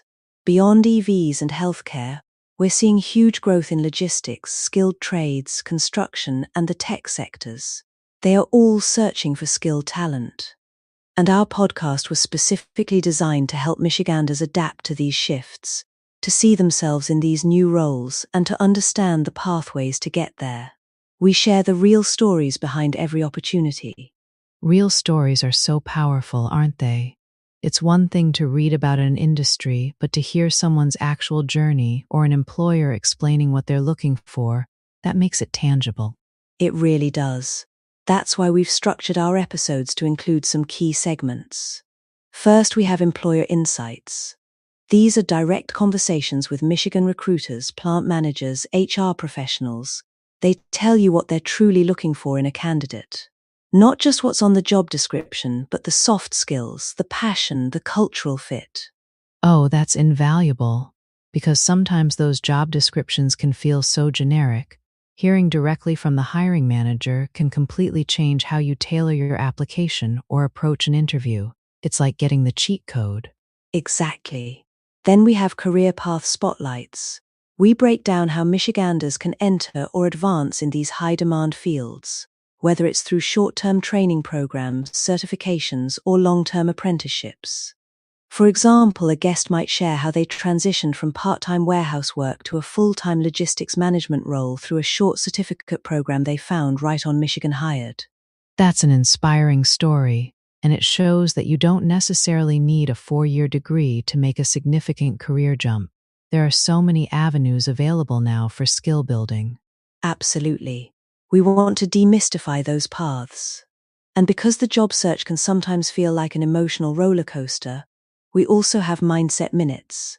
These are quick, motivational moments to help job seekers stay focused, resilient, and ready to move forward, even when things feel tough. That's so important. The mental game of job hunting is huge. It's easy to get discouraged. A little boost of positivity and perspective can make all the difference. It really is. And finally, every episode concludes with action steps. These are real, tangible tasks for you to complete after listening. It could be applying to verified jobs on JobFairGiant.com, registering for an upcoming workshop, or attending one of our local career expos. We want you to feel empowered to take immediate constructive action. So it's not just information, it's literally a step-by-step guide. It sounds like this podcast is really about turning passive job searching into active career building. That's a powerful shift. That's our mission, Amber. Through the power of voice, we're bringing job seekers and employers closer together. Each episode acts as a bridge between ambition and action. Every story we share becomes proof that success is absolutely possible with the right mindset and the right tools. You mentioned an example earlier about someone going from warehouse to logistics management. Could you give another example of the kind of instructional insights listeners might gain? Like about tailoring a resume for a specific industry, maybe? Great question. We've had episodes featuring an HR director from a major Michigan-based EV manufacturer. They explained in detail how to tailor a resume specifically for the electric vehicle industry, what keywords to use, what experience to highlight, even how to frame transferable skills from a traditional automotive background. These aren't just generic tips, they're hyper-focused for Michigan's market. Wow, that's incredibly specific and helpful. It really takes the guesswork out of it. And it sounds like MichiganHired.com plays a central role in all of this, beyond just being a podcast sponsor. It truly does. Michigan Hired is the backbone of this whole initiative. It's a community of opportunity. The website connects thousands of job seekers with employers statewide. But now, through this podcast, we're adding that crucial layer of mindset, knowledge, and local insights that makes all the difference. So people can listen to an episode, get inspired, and then immediately go to MichiganHired.com to put that inspiration into action? Exactly. Each podcast episode links directly to live job openings on MichiganHired.com. Employers featured on the podcast will often share their current hiring needs and even upcoming job fair appearances, creating a seamless path for listeners to take immediate action. Whether you're in Detroit, Southfield, Flint, Lansing, Grand Rapids, or anywhere else in Michigan, every listener gains access to verified openings, resume writing resources, and direct employer connections designed to shorten that job search process. That's fantastic. And it's not just for job seekers, right? I heard this podcast is also built to help employers and even community partners. You're absolutely right. It's a multifaceted tool. For employers, it's a platform to share their hiring stories and connect with qualified candidates who are actually listening and engaged. For training providers, it's a way to reach adults interested in certifications, apprenticeships, and new career paths that align with current industry demands. And for community partners, it's about closing the gap between Michigan's talented unemployed workforce and the state's economic demand. It really sounds like a public education tool, explaining what workforce readiness means now and into the future. Exactly that. It's about empowering everyone involved in Michigan's workforce ecosystem. So if you're serious about finding a job, growing your career, or even hiring the best talent Michigan has to offer, then it truly is time to tune in. Seriously. You can find Manifesting a Job in Michigan available soon on Spotify, Apple Podcasts, and right there on MichiganHired.com. It's so accessible. And while you're there, visit www.MichiganHired.com to search verified openings, upload your resume, which is so important, and subscribe for podcast updates so you never miss an episode. And for our employers out there, if you're interested in being a featured guest or sponsor, connect with us. We'd love for you to share your story and attract Michigan's top talent. This whole concept just resonates so much with me, Rachel. It's not about waiting for something to happen. It's about being prepared and creating the circumstances for success. That's the ultimate takeaway, Amber. Manifestation isn't magic, it's movement. When you focus intently on what you want, take consistent steps, and align yourself with opportunity, success absolutely follows. This podcast is here to remind every single listener that the career they dream about is already within reach. Now is the time to visualize it, believe it, and take action. Because in Michigan, we don't wait for opportunity, we manifest it. What a powerful message to end on. Thank you so much for joining us today, and we can't wait to help you manifest your next big career move. See you next time. Hey everyone, and welcome to Manifesting a Job in Michigan. I'm Rachel, your host, and I am absolutely thrilled to be here with you today to talk about something really powerful, taking control of your job search. You know, Amber, sometimes it feels like a passive waiting game, but it doesn't have to be, right? Absolutely, Rachel. It's so true. I'm Amber, and I couldn't agree more. Manifesting a Job in Michigan is all about that proactive energy. It's about setting intentions, preparing yourself, and then aligning with all the incredible opportunities right here in our amazing state. It's not just about applying, it's about making it happen. Exactly. And Michigan right now, it's a land of opportunity, undergoing some incredible transformations. We're talking about manufacturing retooling for electrification, huge growth in healthcare, logistics, and so much more. But with all that growth, job seekers can still feel a bit lost, wondering how to connect the dots between training, credentials, and finding that perfect fit. That's where we come in, along with our fantastic partners at MichiganHired.com. Oh, MichiganHired.com is truly a game changer. It's not just a job board, it's a hub for connections, resources, and finding those ready-now candidates that employers are desperately looking for. We'll be diving deep into how to leverage that platform throughout our discussions. So if you're feeling uncertain about navigating this dynamic job market, you are in the right place. Our mantra here is simple: intention, preparation, and alignment. It's about visualizing that target role, building your manifestation stack, your resume, your Michigan Hired profile, your network, and then positioning yourself where the opportunities are. Today, we're going to kick things off by shining a spotlight on one of Michigan's most dynamic and evolving sectors, advanced manufacturing, or as some call it, Manufacturing 4.0. Manufacturing 4.0, it sounds super high-tech, right? And it is. For anyone who still thinks of manufacturing as dusty old factories, think again. This isn't your grandparents' auto plant. We're talking robotics, AI, electrification, advanced materials. It's really transforming the landscape here in Michigan. It's truly incredible. Michigan has always been known as the automotive state. But now we're at the forefront of the electric vehicle revolution. This means completely new skill sets are in demand. Companies are retooling, investing billions, and that translates directly into thousands of new job openings. From skilled trades like electricians and welders who can work with EV batteries, to engineers designing automation, to technicians maintaining complex robotic systems. And it's not just the big companies.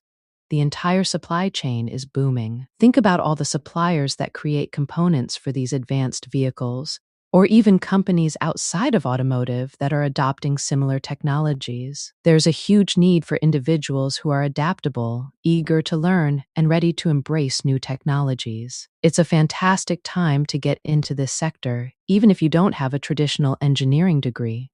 That's such an important point, Amber. Many of these roles are accessible with certifications, apprenticeships, or even on-the-job training. We're seeing a huge demand for CNC operators, robotics technicians, quality control specialists, and even roles in logistics and supply chain management, directly tied to these evolving manufacturing processes. The perception needs to shift from assembly line to innovation hub. Absolutely. I recently heard a story about a young woman named Maria. She used to work in a different field, but she saw the writing on the wall with the manufacturing boom. She didn't have a 4-year degree in engineering, but she was curious about robotics. She found a local community college program that offered a specialized robotics technician's certificate. It was an accelerated program, and within 6 months, she had her certification. Wow, 6 months! That's fast-tracking a career. What happened next for Maria? Well, she was really proactive. While she was doing her certificate, she made sure to update her profile on MichiganHired.com, highlighting her new skills and her in-progress certification. She also attended a JobFairGiant.com event that focused on advanced manufacturing. She told me she was so nervous, but she practiced her elevator pitch over and over. An elevator pitch is key. What did she focus on? She focused on her eagerness to learn, her hands-on experience from the program, and her understanding of how robotics was changing the industry. She connected with an HR representative from a mid-sized automotive supplier at the job fair. They were really impressed by her initiative and her foundational knowledge, even without extensive prior experience in manufacturing. So it wasn't just about the certification, but her mindset and proactive approach that stood out? Exactly. She landed an interview. During the interview, she made sure to ask really thoughtful questions about the company's future in electrification and automation, showing she wasn't just looking for a job, but the right job where she could grow. She even followed up with a personalized thank you note, referencing specific points from their conversation. That really made her memorable. I love that. It's those little things that truly manifest the job offer, right? The effort, the intentionality. What was her experience like once she got the job? Her onboarding was great. They paired her with a mentor, and she continued to learn on the job, taking advantage of internal training programs. She told me the most surprising thing was how welcoming everyone was to new ideas and how much they valued someone who was enthusiastic about embracing new tech. She's now a lead robotics technician, just a couple of years later. It's an incredible success story that really highlights the power of targeted training and a proactive mindset. That's so inspiring, Amber. Maria's story perfectly illustrates why mindset and preparation are just as crucial as skills and credentials. It's about seeing the opportunity, preparing for it, and then confidently stepping into it. And that leads us perfectly into our Action Steps segment, where we give you concrete ways to start manifesting your own job in Michigan. All right, so let's get tactical. First up, if you're looking at manufacturing or any high-demand sector we talk about on this show, you absolutely need to visit MichiganHired.com. Go there, search for manufacturing or keywords like robotics technician, CNC operator, electrification specialist, and filter by Michigan. Bookmark 3 openings that truly excite you, even if you don't feel 100% qualified yet. This visualization is your first step in manifesting. Yes, start with that visualization. Second, identify a relevant certificate or micro-credential that aligns with those roles. Community colleges and vocational schools across Michigan offer fantastic, often accelerated programs. For advanced manufacturing, think about a CNC operator certificate, robotics programming, or industrial maintenance. Then, ask a local training provider about their next cohort date. Knowing when you can start learning is empowering. My third tip piggybacks on Maria's success. Prepare your elevator pitch. In less than 60 seconds, you need to be able to tell an employer why your unique mix of skills, mindset, and passion makes you a strong candidate. Practice it in front of a mirror, record yourself, get feedback. It's not about memorizing, it's about internalizing your value. You can find great templates and tips on our blog at JobFairGiant.com as well. And fourth, network. Attend a local job fair like those hosted by JobFairGiant.com.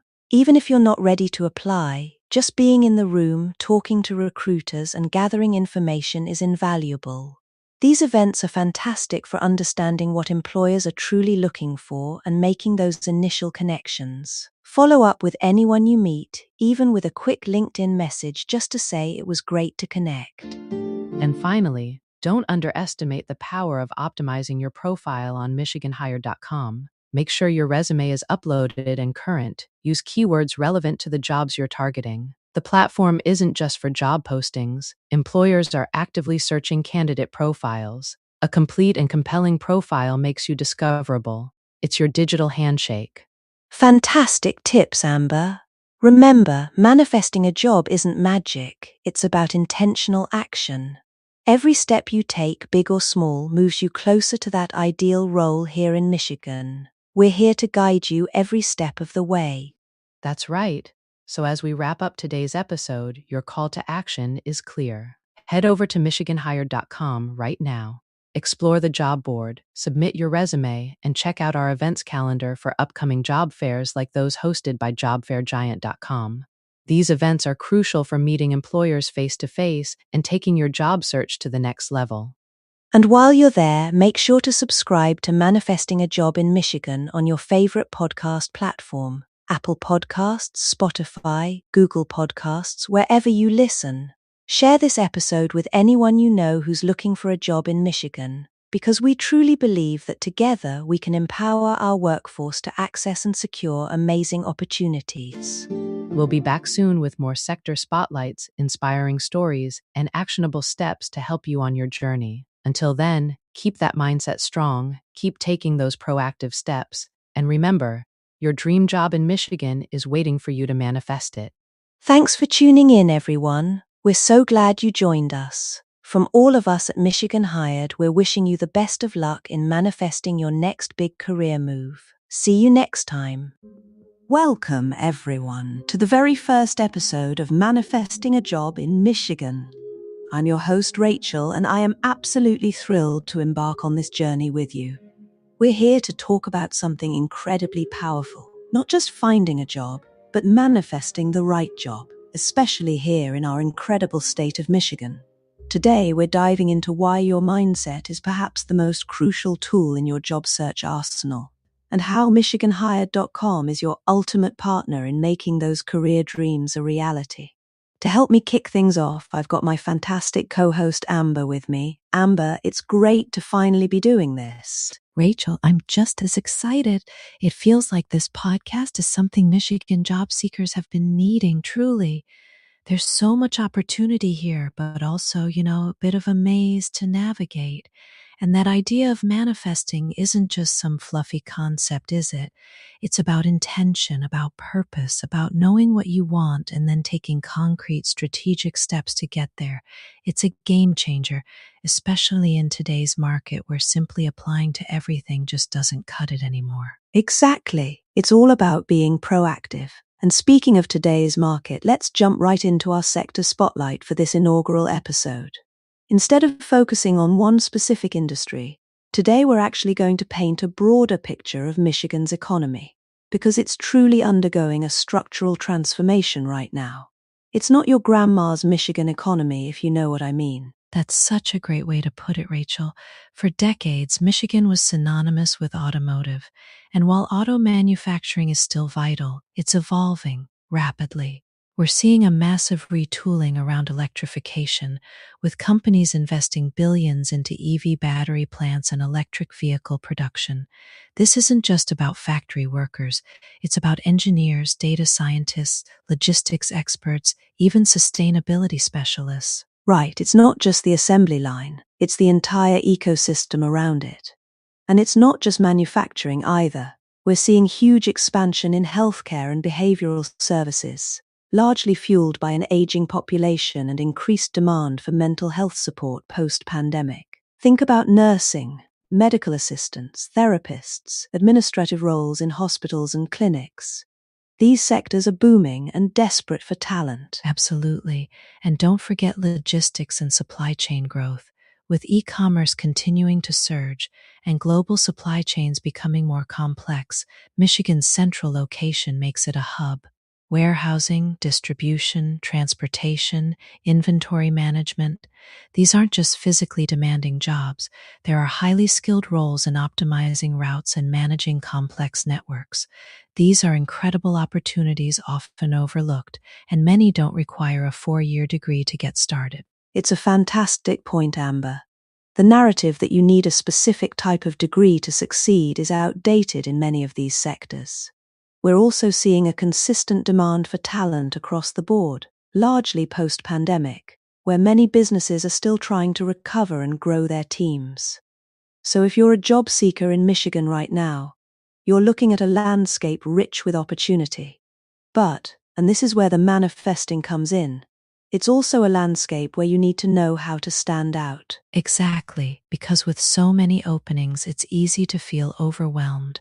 Job seekers often tell us they're uncertain about how to navigate training, what credentials they actually need, or even just the mechanics of a modern job search. They might have the skills or be willing to learn, but they're not sure how to package themselves or where to even begin looking strategically.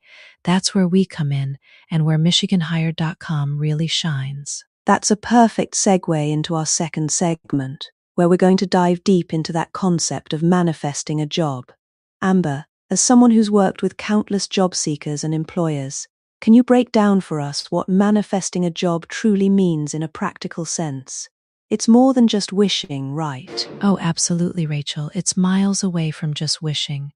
When we talk about manifesting a job, we're talking about a very intentional, proactive, and strategic approach.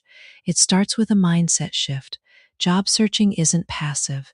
It's not about throwing your resume into the void and hoping something sticks. It's about taking ownership and steering your own career ship.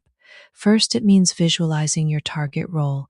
Really picture it. What industry, what kind of company culture, what location in Michigan, what does your day-to-day look like?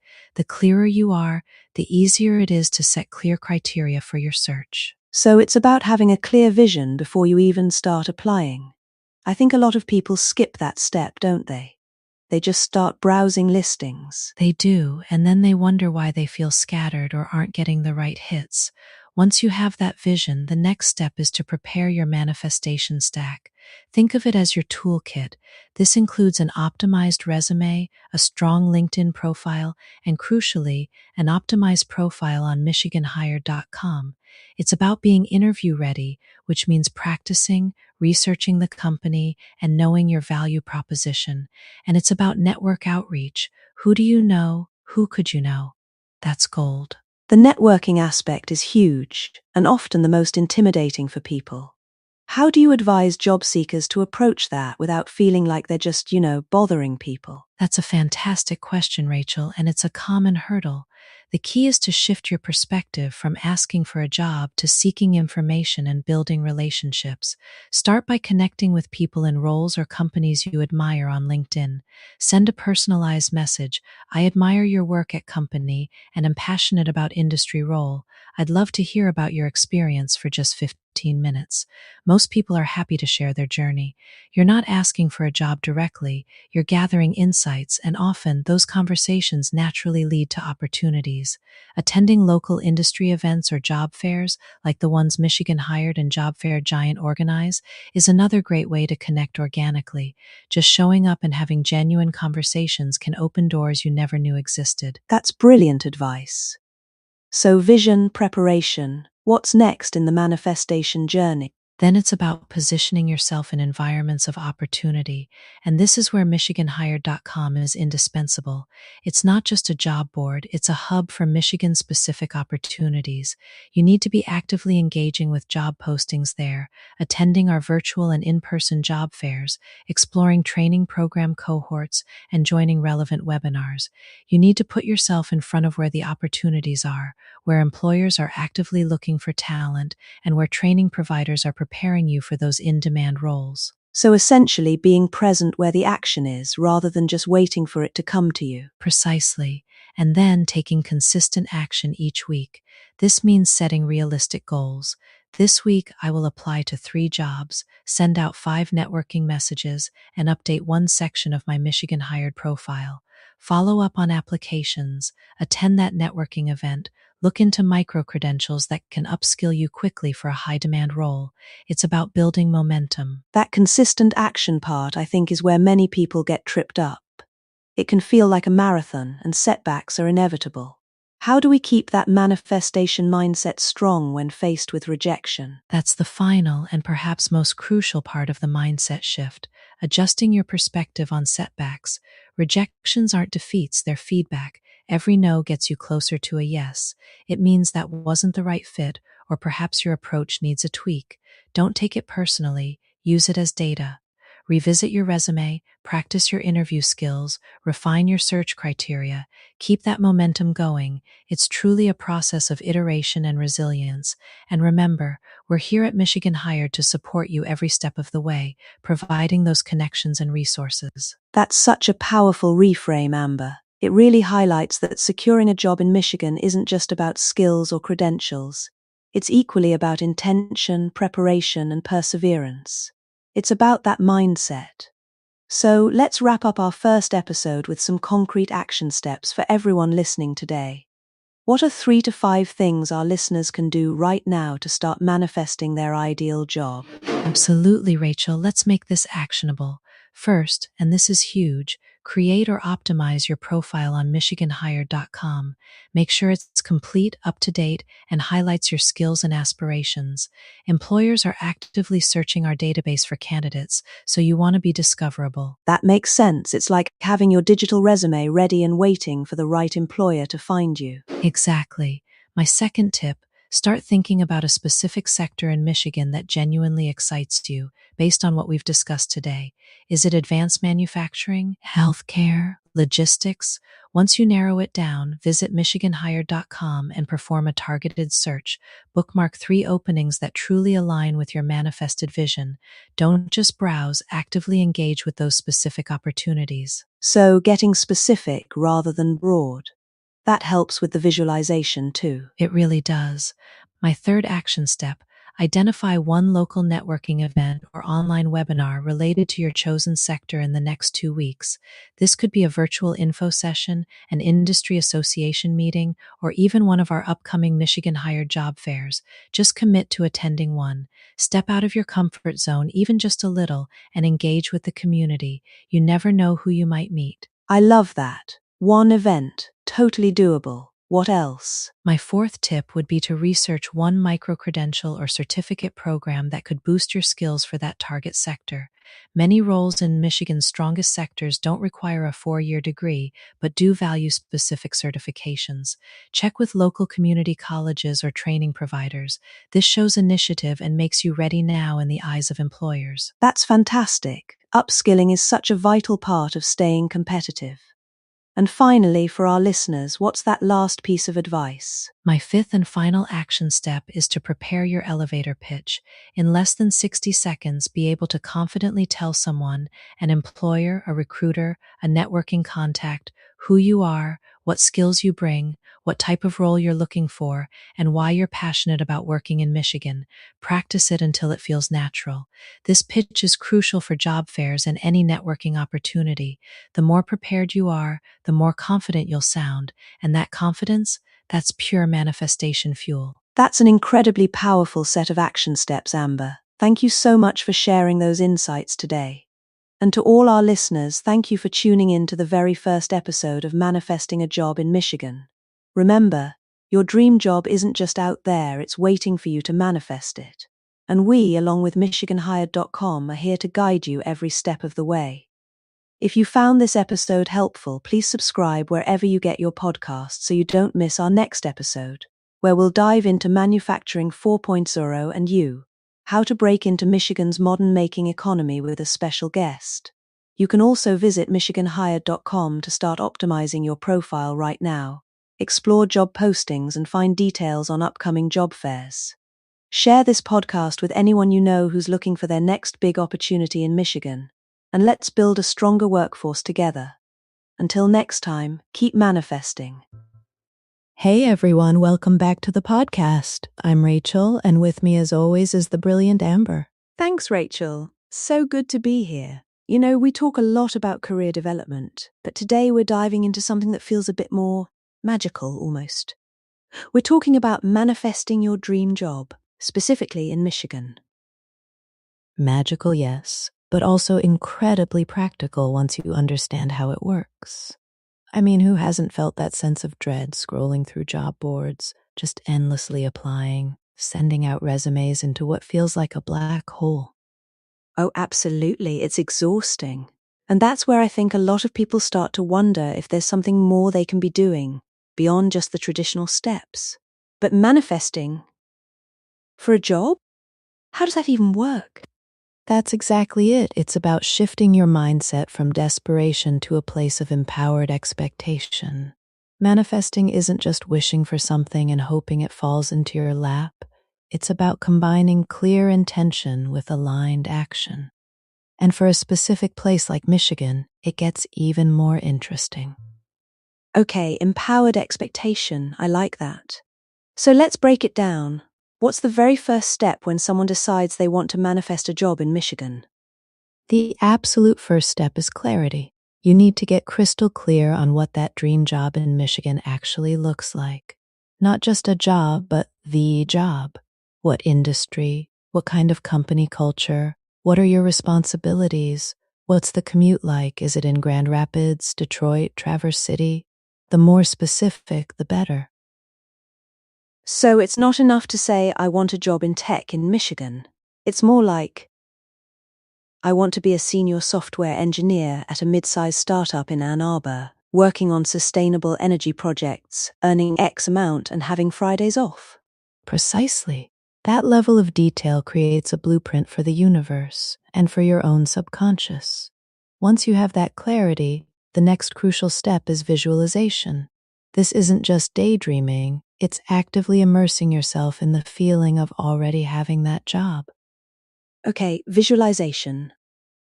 I've heard about this, but for a job, what does that practically entail? Are we talking about meditating on it? It can involve meditation, but it's more about engaging all your senses. Close your eyes and vividly imagine your first day.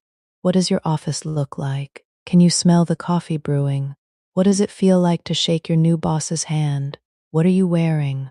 What's the drive to work like, maybe along a beautiful Michigan lake or through a bustling downtown? That's a powerful exercise. So you're not just seeing it, you're experiencing it. And the idea is that by feeling those emotions, you're aligning your energy with what you want to attract? Exactly. The universe responds to your dominant vibration. If you're constantly feeling anxious and desperate about finding a job, that's what you're sending out. But if you can consistently tap into the feeling of gratitude and excitement for the job you will have, you start attracting opportunities that match that frequency. I can see how that shifts your internal state, which is huge. But let's be real, you can't just visualize your way into a job. There have to be practical steps involved, especially for finding a job in a specific state like Michigan. Where do we bridge the gap between visualization and action? This is where the magic meets the real world, Amber. Manifesting isn't passive, it's about inspired action. Once you've set your intention and visualized, you'll often find yourself feeling prompted to take certain steps that align with your goal. And for Michigan-specific jobs, a resource like MichiganHired.com is exactly the kind of tool that fits right into that inspired action. Ah, okay. So it's about seeing what resources are out there. I've actually looked at MichiganHired.com before. It's pretty comprehensive. They list jobs across all sorts of industries, from healthcare and IT to manufacturing and education. It's definitely a go-to if you're targeting Michigan. Right? So once you know what you're manifesting, you can use sites like that to actually seek out jobs that perfectly match your vision. It's not just mindlessly applying, it's searching with intention. You're looking for the exact roles you visualized. This might mean filtering by specific cities like Detroit, Lansing, or Grand Rapids, or by industries that resonate with your clarified goal. That makes so much sense. So, instead of being overwhelmed by over 50,000 Michigan jobs as they list on their site, you're narrowing it down, almost like you're pre-selecting from the universe what's meant for you. Exactly. And let's not forget about tailoring your resume and cover letter. If you're manifesting a job in Michigan, you want your application to reflect that. Mention your connection to the state, your understanding of the local market, or even specific Michigan companies you admire. It shows you're serious and invested. That's a great point, personalizing it. It's not just about what you can do for the company, but why you want to do it there. MichiganHire.com also has resume tips and interview advice, which aligns perfectly with those practical steps. Oh, absolutely. And then there's networking. This is huge for manifesting. When you're in that positive, expectant mindset, you're more open to conversations, more likely to make genuine connections. Attend virtual career fairs focused on Michigan, join local LinkedIn groups, or even reach out to people who work at your target companies. I've heard so many success stories from networking. It's like you put out that energy, and then suddenly you're at a coffee shop and you run into someone who knows someone who's hiring for exactly what you're looking for. It feels serendipitous, but maybe it's just the universe responding to your clear intention and openness. Precisely. It's not magic, it's alignment. I remember a friend of mine, Sarah. She was desperate to leave her old job and really wanted to get into marketing for a nonprofit, specifically in the Grand Rapids area. She'd been applying for months with no luck. Classic scenario. Right? So I told her, Sarah, get specific. What does this nonprofit do? What's the vibe? Where exactly in Grand Rapids? She started visualizing her office, the types of people she'd work with, even the local coffee shop she'd frequent during breaks. She even started following local Grand Rapids nonprofits on social media, not just for jobs, but to feel connected. So she was immersing herself in the experience, not just the search. Exactly. Within a month, she saw a posting on MichiganHire.com for a marketing role at a small environmental nonprofit in downtown Grand Rapids. It was almost eerily specific to what she'd been visualizing. She applied with such confidence, and during the interview, she could speak so genuinely about why she wanted to work there, in that city, for that cause. She got the job. That's incredible. It sounds like the visualization gave her not just clarity, but also the confidence and conviction that really came across in her application and interview. Absolutely. It wasn't just luck, it was prepared opportunity. She had done the internal work, then she took the inspired external action. Another crucial part of manifesting is releasing resistance and doubt. It's so easy to fall back into what if it doesn't work or there are too many applicants. Oh, tell me about it. That negative self-talk can be a huge barrier. How do you combat that when you're in the thick of a job search, especially when rejections are piling up? It's tough, but it's vital. One technique is gratitude. Even if you haven't landed the job yet, be grateful for the learning experiences, for the opportunities to refine your resume, for the chance to connect with new people. Gratitude shifts your focus from lack to abundance. That's powerful. Changing the narrative internally. And what about when you get an interview? How does manifesting play into that? Before the interview, visualize it going perfectly. See yourself confident, articulate, connecting well with the interviewers. Feel the positive energy. But also do your practical homework. Research the company, prepare questions, understand the role. It's about combining that internal readiness with external preparedness. So you're walking into that interview not just hoping for the best, but feeling like you already belong there because you've visualized it so thoroughly. That's a game changer for confidence. Exactly. And remember, sometimes the job you manifest might not look exactly like your initial vision, but it will be better aligned with what you truly need and desire. It might be a stepping stone or an unexpected perfect fit. The universe has a funny way of delivering in the most appropriate packaging. That's a great reminder to stay open. It's not about forcing an outcome, but allowing the best outcome to unfold. So for our listeners who are ready to start manifesting their Michigan dream job, what are your top 3 actionable tips? Okay, number 1, get incredibly clear on your ideal Michigan job. Write it down, detail every aspect. Number 2, visualize daily. Spend 5-10 minutes truly feeling what it's like to have that job. And number 3, take inspired action. Use resources like MichiganHired.com to actively seek out those aligned opportunities. Tailor your applications and network with intention. Do the work, both internal and external. Excellent advice, Rachel. It really shows how powerful our mindset can be when combined with smart, targeted action. You're not just waiting, you're actively co-creating your reality. And Michigan is a fantastic state with so many opportunities, whether you're looking for manufacturing, tech, tourism, or anything in between.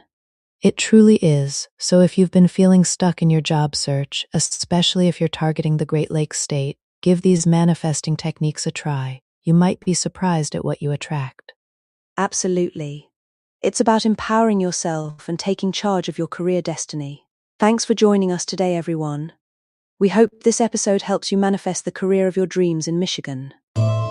Until next time, keep manifesting and keep believing in what's possible. Bye for now. Hey everyone, and welcome back to the podcast. I'm Rachel, and with me as always is the wonderful Amber. Hey Rachel, so excited to be here. We've got a really interesting topic today, something I think a lot of people are curious about, especially in this current job market. Absolutely. Today we're diving into manifesting a job in Michigan. And I know manifesting can sound a little woo-woo to some people, but we're going to break it down into practical, actionable steps. Exactly. It's not just about sitting on your couch and wishing really hard. It's about intentionality, clarity, and taking aligned action, and doing it all with a clear vision, especially when you have a specific goal like finding a job in a particular state, say Michigan. Right. So let's start there. Why Michigan? Michigan's a fantastic state with a diverse economy, from its historic automotive roots to burgeoning tech, healthcare, and even tourism industries. There's a lot happening here. It really is. And I think when you're looking to manifest something as significant as a job, having a specific location in mind, like Michigan, actually helps. It narrows your focus and makes your intention much clearer. That's a great point. So, step 1 in our practical manifestation guide has to be get incredibly clear on what you want. What kind of job are you looking for? What industry? What kind of company culture? And what part of Michigan? Exactly. Don't just say a good job, say, I want to be a software engineer at a mid-sized tech company in Ann Arbor working on sustainable energy projects with a collaborative team and opportunities for growth. That's specific. Love that example. And once you have that clarity, that's where resources come into play. You can't manifest if you don't know where to look. And for Michigan, one of the best places to start is MichiganHired.com. Oh, absolutely. Michigan Hired is such a fantastic resource because it's specifically focused on connecting job seekers with employers within Michigan. It's not just another generic job board, it's tailored to the state's unique job market. Yeah, and that's key. When you're trying to manifest a job in Michigan, you want a resource that understands the local landscape. Michigan Hired really makes it easy to connect directly with employers who are actively looking for talent in the state. It does. And they even have a resume builder and career advice sections, which are super helpful for refining that clear intention we just talked about into something tangible like a polished resume. Which brings us to step 2, visualization and feeling. Once you know what you want and where to look, you need to start seeing yourself in that role. What does it feel like to get that offer? To drive to that new office in Michigan? This is where the woo-woo part becomes really practical, in my opinion. If you can truly feel the excitement, the relief, the satisfaction of getting that job, your brain starts to believe it's possible.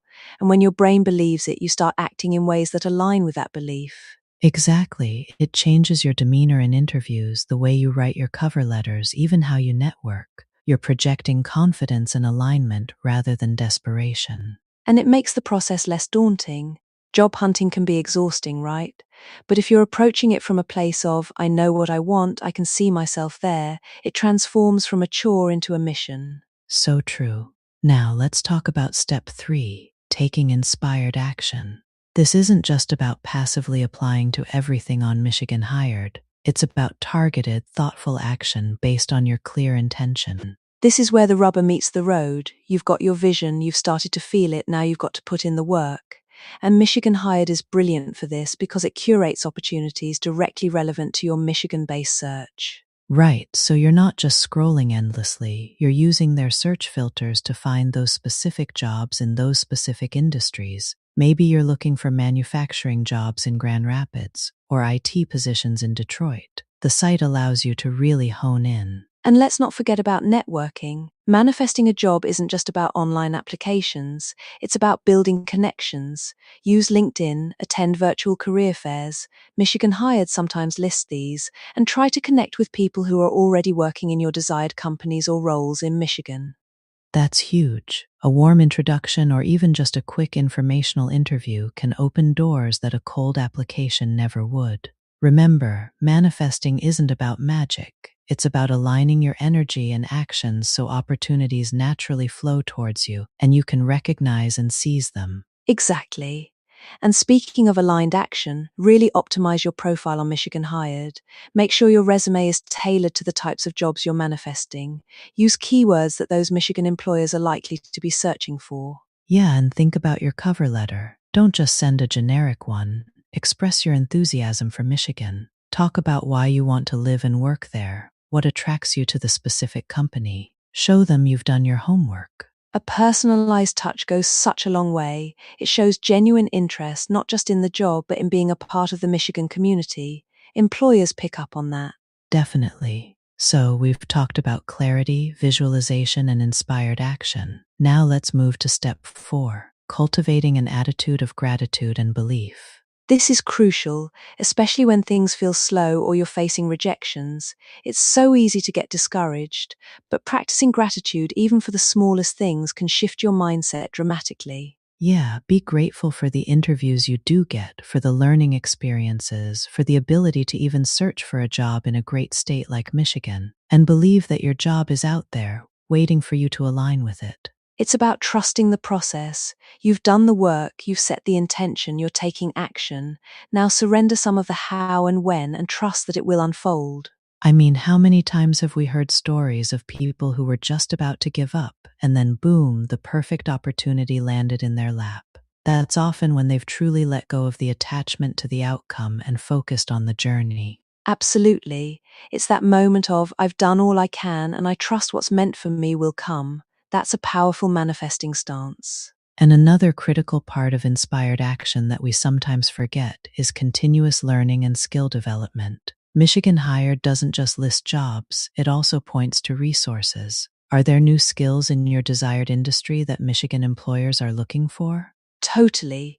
If you're manifesting a job in Michigan's rapidly growing tech sector, for example, staying updated on coding languages or software tools is key. That shows initiative and makes you a more attractive candidate. It's like you're not just manifesting the job, you're manifesting the person who is qualified and ready for that job. And sometimes that means upgrading your own toolkit. Such a good way to put it. You're actively becoming the person who attracts that opportunity. And Michigan has so many fantastic educational institutions and community programs that can help with that. Let's also touch on resilience. Manifesting isn't a straight line. There will be detours, ghosting, rejections. How do you maintain that positive manifesting energy when you face setbacks? That's where gratitude and belief really come into play. Every no is a redirection, not a failure. It means that job wasn't aligned with your highest good, or it wasn't the Michigan job you were truly meant to have. I actually keep a rejection journal. Sounds weird, but I write down what I learned from each rejection, how I can improve, or why it wasn't a good fit. It turns a negative into a constructive step forward. That's brilliant, Rachel. It reframes the experience, and it reminds you that it's not personal, it's about alignment. Maybe that company didn't have the culture you were visualizing, or the role wasn't exactly what you intended. Right, it helps you tweak your intention if needed. Maybe you thought you wanted a certain type of role, but after a few rejections, you realize you're actually drawn to something slightly different within Michigan. Flexibility is part of the manifesting process too. While clarity is important, rigidity isn't helpful. Be open to opportunities showing up in unexpected ways, maybe in a different part of Michigan than you initially considered, or in a related industry. Exactly. Maybe you were fixed on Detroit, but a fantastic opportunity arises in Traverse City or Grand Rapids, and it's even more aligned with your overall vision for work-life balance or community. Be open to that. And that's why browsing a site like Michigan Hired, even broadly sometimes, can be good. You might stumble upon an industry or a city you hadn't considered that truly sparks your interest. Let's talk about the unique aspects of Michigan as a state that might play into your manifestation. Are you looking for the vibrant city life of Detroit or Ann Arbor? The natural beauty and tourism of northern Michigan? The manufacturing hub of Grand Rapids? It goes back to clarity. If you love the outdoors, maybe you're manifesting a job that allows you to be near the Great Lakes. If you're a foodie, perhaps a role in the thriving restaurant scene in specific Michigan cities. These details help solidify your vision. And incorporating those details into your visualization, making it as rich and sensory as possible, will supercharge your manifestation efforts. What does the air smell like near Lake Michigan? What does your morning commute feel like in your Michigan town? Yes, get really specific. Think about the local coffee shop you'll frequent, the trails you'll hike, the sports teams you'll follow. These aren't just details, they're anchors for your manifesting intention. It all contributes to creating that mental blueprint that the universe and more practically you can work towards. And again, MichiganHired.com is your concrete tool for turning that vision into a reality. Absolutely. Use it to explore industries, see what's available, and get a feel for the market.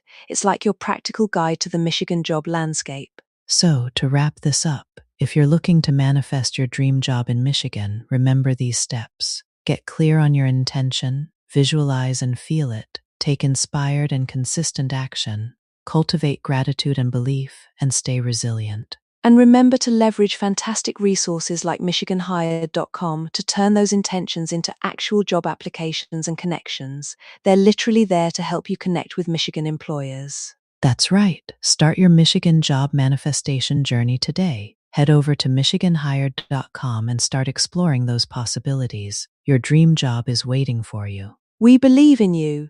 Thanks for tuning in, everyone. We hope this episode helps you manifest the career and life you deserve in the beautiful state of Michigan. Until next time, keep manifesting, keep growing, and we'll catch you later. Welcome back to the Career Catalyst podcast, everyone. Today, Rachel and I are tackling a topic that might sound a little bit out there, a little bit wild, but trust me, it's a game changer. We're talking about how to get a job offer in literally 5 days. 5 days, Amber? I mean, when you first told me about this, my initial thought was, is that even possible? Are we talking about some kind of magic spell here? Because most people are just slogging through applications for months, right? Exactly. And that's the core of the problem, isn't it? We're all conditioned to hit apply on job boards, send out 100 resumes, and then wait. And wait. And then maybe, just maybe, you get an automated rejection email. This method, it flips that entire script. So, what's the secret sauce? Because I'm picturing a lot of listeners right now, myself included, thinking, okay, I'm intrigued, but how? The secret sauce, Rachel, is cold calling. Yes, I know, the phrase itself probably sends shivers down some spines, but we're talking about setting your own job interviews by directly reaching out to decision makers, bypassing the HR gatekeepers and the applicant tracking systems. Cold calling for a job? That's bold. I mean, my mind immediately jumps to telemarketers. How is this different? And how do you even get past the fear of, being hung up on? It's totally different. This isn't about selling a product they don't want. This is about offering a solution to a problem they have, even if they don't realize it yet. And the fear? That's universal. But the payoff is so much bigger than that initial discomfort. Okay, you've got my attention. 5 days, cold calling. Walk us through this. Where do we even begin on day 1? Day one, my friend, is all about laser focus. You're not applying to every job opening under the sun. You're identifying your absolute dream companies and, more importantly, the specific roles within those companies where you know you can genuinely add value. Think target-rich environment. So, not just I want to work at Google, but I want to be a senior software engineer on Project X at Google because my skills in Y and Z directly contribute to that project's success. Precisely. And then the critical part of day one, finding the decision maker. This isn't HR, this is the hiring manager, the team lead, the director who would be your direct boss. LinkedIn is your best friend here. Look for people in roles similar to what you want. See who their managers are. Company websites, even Google searches can yield results. Okay, so I've got my target companies, I've identified a few key people. Now what? Do I just dial them up? Not yet. Day two is about crafting your pitch. This isn't a long-winded monologue, it's a concise, compelling value proposition. Think of it as a 30-second commercial for you. What problem do you solve? How do you benefit them? Why are you calling them directly? So it's not, hi, I'm Rachel and I need a job. It's more like, hi, name, I've been following your work on Project X and I noticed specific challenge. My expertise in skill Y could really help you achieve result Z. Exactly. You're not asking for a job, you're offering a solution. You're showing them you've done your homework, you understand their world, and you're confident in your ability to contribute. You also need a clear ask, not for a job, but for a brief conversation. I'd love just 10 minutes to discuss how my experience could align with your team's goals. Okay, that reframes it. It makes it less about begging and more about being a strategic partner. But still, the actual call. That's day 3, I imagine? Day 3 is the call blitz. This is where you put your script into action.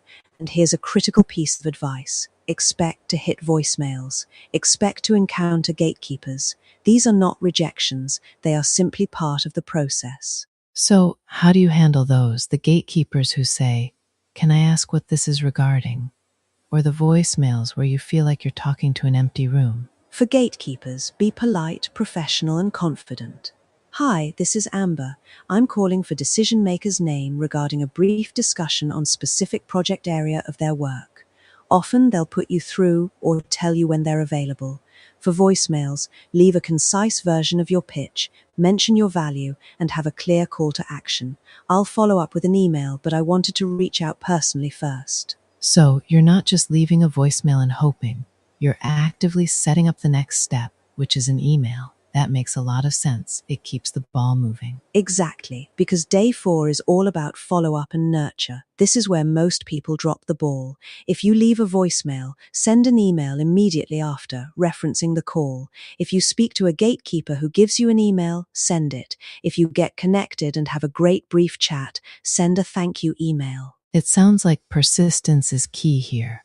And not just persistence, but smart persistence. You're not just spamming, you're adding value at each touch point. Absolutely. Your follow-up email isn't just checking in, it's reiterating your value, maybe attaching a relevant portfolio piece or a link to your LinkedIn profile. It's about building a connection, demonstrating your proactive nature, and making it easy for them to say yes to a quick chat. And the goal of this entire process on day 4 is to secure that interview, that deeper conversation, right? That's it. You're aiming to get that meeting on their calendar for day 5, or at the very least early the following week. The fact that you cold called them, pitched yourself directly, and got their attention already puts you ahead of 99% of other candidates. So, day 5, the interview. How is this interview different when you've essentially engineered it yourself through cold calling? It's a completely different dynamic. You've already demonstrated initiative, resourcefulness, and confidence. You've shown you're not afraid to go after what you want. The hiring manager is already impressed that you even got through to them, so you walk in with a level of perceived value that other candidates don't have. That's huge. It's like you've already passed a significant screening test just by getting to the interview. So in the interview itself, you're not just answering questions, you're continuing to demonstrate that proactive, problem-solving mindset. Exactly. You frame your answers around how you can continue to solve their specific challenges. You reiterate your understanding of their business. You're not just a candidate, you're a future contributor who took the initiative to connect. And because you've already bypassed the traditional, slow process, they might even fast track you. Okay, I'm starting to see how this 5-day timeline is actually achievable. It's not about magic, it's about pure, unadulterated strategic hustle. It absolutely is. Now, I know some listeners might be thinking, this sounds great, but what if I'm not a natural salesperson? Or what if I just freeze on the phone? That's a valid concern. Cold calling can feel really intimidating. What advice do you have for someone who's super nervous about making those first few calls? Practice, seriously. Role play with a friend, record yourself, get comfortable with your script. The first call will be the hardest. The 10th will be easier. The 50th, you'll be a pro. And remember, the worst they can say is no or hang up. It's not personal, it's just part of the process. I think reframing no is crucial. It's not a failure, it's just data. It tells you to move on to the next opportunity. And every no gets you closer to a yes. Exactly. And often a no isn't even a hard no. It might be not right now, or that's not my department. Use those as opportunities to ask, could you point me to the right person then? Always try to get a referral. That's smart, turning a potential dead end into a new lead. What about the quality of the job offer? Are you just going to end up with any job because you rushed it? That's where day one's focus comes in. You're not cold calling just any company. You're targeting your dream companies, the ones where you genuinely want to work and can make an impact. So the quality of the potential offer is inherently higher because you've pre-qualified the target. Right, because you're not just applying to everything on LinkedIn. You're curating your own opportunities. Precisely. And it's not just about the speed, it's about the kind of roles you can uncover. Many of the best opportunities aren't even publicly advertised. They're what we call hidden jobs, and cold calling is one of the most effective ways to tap into that market. That makes so much sense. By the time a job is posted, hundreds, maybe thousands of people have already seen it. If you're creating the opportunity, you're often the first and sometimes only candidate. Exactly. Think about it. When a hiring manager gets a direct call from someone who has researched their work, articulated a clear value proposition, and sounds confident and capable, that person immediately stands out. They've already bypassed so many layers of bureaucracy. It's like a personal invitation rather than waiting in a long line.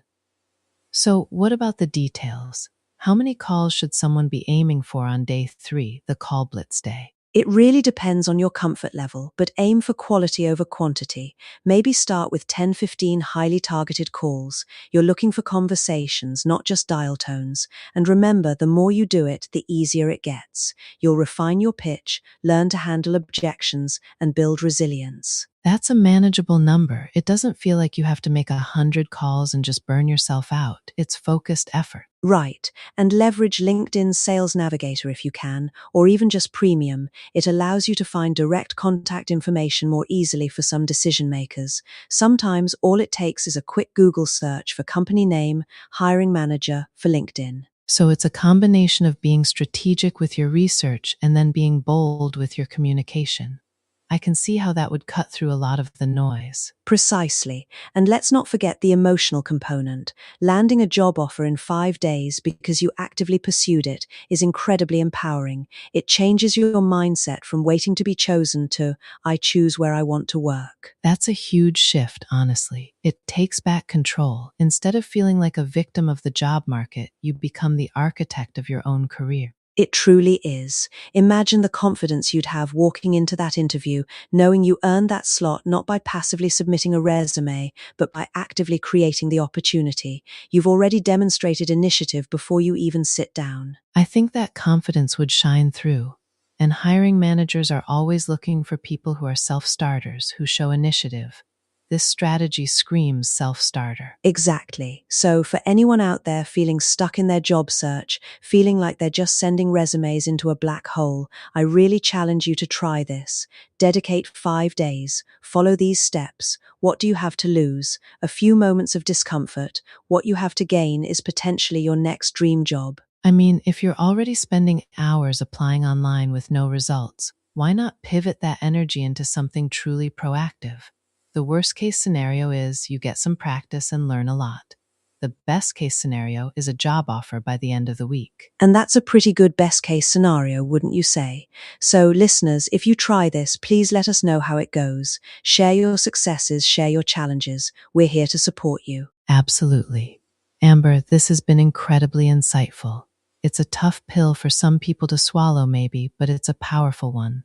Thank you for breaking it down. My pleasure, Rachel. And to all our listeners, remember, your career is in your hands. Sometimes you just need to pick up the phone. Until next time, go out there and make things happen. That's a great note to end on. Thanks for tuning in, everyone, and we'll catch you on the next episode of Career Catalyst. Hey everyone, and welcome back to the show. I'm Rachel, and I am so excited about today's topic because it's something I've seen work wonders, not just for myself, but for so many people I know. We're talking about manifesting your dream job, specifically how to ask the universe for that new role and actually receive a 72-hour goal to kickstart your journey. And I'm Amber. And Rachel, I have to admit, when you first mentioned the 72-hour goal, my practical brain immediately went, whoa, that sounds intense. But then you explained it, and it really clicked. It's not about getting the job in 72 hours, right? It's about setting that crucial intention and taking the initial powerful steps. Exactly. It's all about momentum. Think about it. How many times have we felt stuck in a job we don't love? We're just dreaming about a new opportunity, but we just don't do anything. Or we do a little bit, then lose steam. The 72-hour goal is a potent catalyst to bridge that gap between desire and action, using the incredible power of intention. That's super relatable. I think most people have been there, myself included. You get this vague idea of, I want a better job, but better is so subjective, and then you don't even know where to start. So let's dive into the asking the universe part. For someone who's new to this, what does that even mean? Great question. Asking the universe isn't about some mystical mumbo-jumbo prayer where you just hope for the best. It's truly about getting crystal clear on what you desire, communicating that desire with conviction, and then aligning your energy and actions with that desired outcome. It's the law of attraction in action, essentially. It's about becoming a vibrational match to that new job. Okay, crystal clear. That's where I think a lot of people stumble. It's not just, I want more money or I want a less stressful job. You're talking about drilling down into the specifics, right? Absolutely. The more specific, the better. The universe, or your subconscious mind, whatever you want to call it, responds to clarity. So instead of a new job, think, what kind of industry? What's the company culture like? What are your daily tasks? What's the salary range you're looking for? What kind of impact do you want to make? Even small details like the commute, the office environment, or the team dynamics can be included. So you're saying paint a really vivid picture. Like if you could write the job description yourself, what would it say? Not just for the employer, but for you. Precisely. Imagine you're writing your ideal job description, but it's a letter to the universe. What do you put in it? The more detail, the more real it becomes in your mind, and that's where the magic starts. Because when it feels real, your brain starts actively looking for opportunities to make it happen, even subconsciously. It's like when you decide you want a specific car, and suddenly you see that car everywhere. Oh, that's a perfect analogy. It's true, once you focus on something, your perception shifts. So once we've got that crystal clear vision, that's the asking part. Then comes the 72-hour goal. Can you break down what that really means and why that specific time frame is so effective? The 72-hour goal is brilliant for a few reasons. First, it creates urgency without being overwhelming. It's short enough to feel manageable, but long enough to take meaningful action. You're basically telling yourself, okay, I've asked. Now for the next 3 days, I am going all in on preparing myself and taking inspired action towards this goal. It prevents procrastination. I can see that. Sometimes when a goal is too big or too far off, it's easy to just put it off. 3 days is like, okay, I can commit to that. What kind of actions are we talking about within those 72 hours? Okay, so once you've done your deep dive into clarity, the 72 hours starts. During this time, you want to combine both energetic and physical actions. Energetically, it's about reinforcing your belief. This could be through daily visualization sessions, vividly imagining yourself in that new job, feeling the excitement, the satisfaction. It could be journaling about what it feels like to have that job, or creating affirmations you say to yourself. So you're really immersing yourself in the feeling of already having it. That makes sense, because if you're constantly thinking, I don't have this job, I hate my current job, that's the energy you're putting out. You want to shift that internal dialogue. Exactly. You're shifting from a place of lack to a place of abundance and expectation. On the physical side, this is where you take inspired action. What does that look like? It could be updating your resume and LinkedIn profile to reflect the skills and experience needed for that ideal job. It could be networking, reaching out to people in your desired field, setting up informational interviews. Okay, so active job searching, not just waiting for the universe to drop a job offer in your lap, right? Definitely not. The universe often works through you, not for you. So inspired action might also include researching companies you'd love to work for, identifying specific roles that align with your vision, or even taking a quick online course to brush up on a skill that would make you more appealing for that dream job.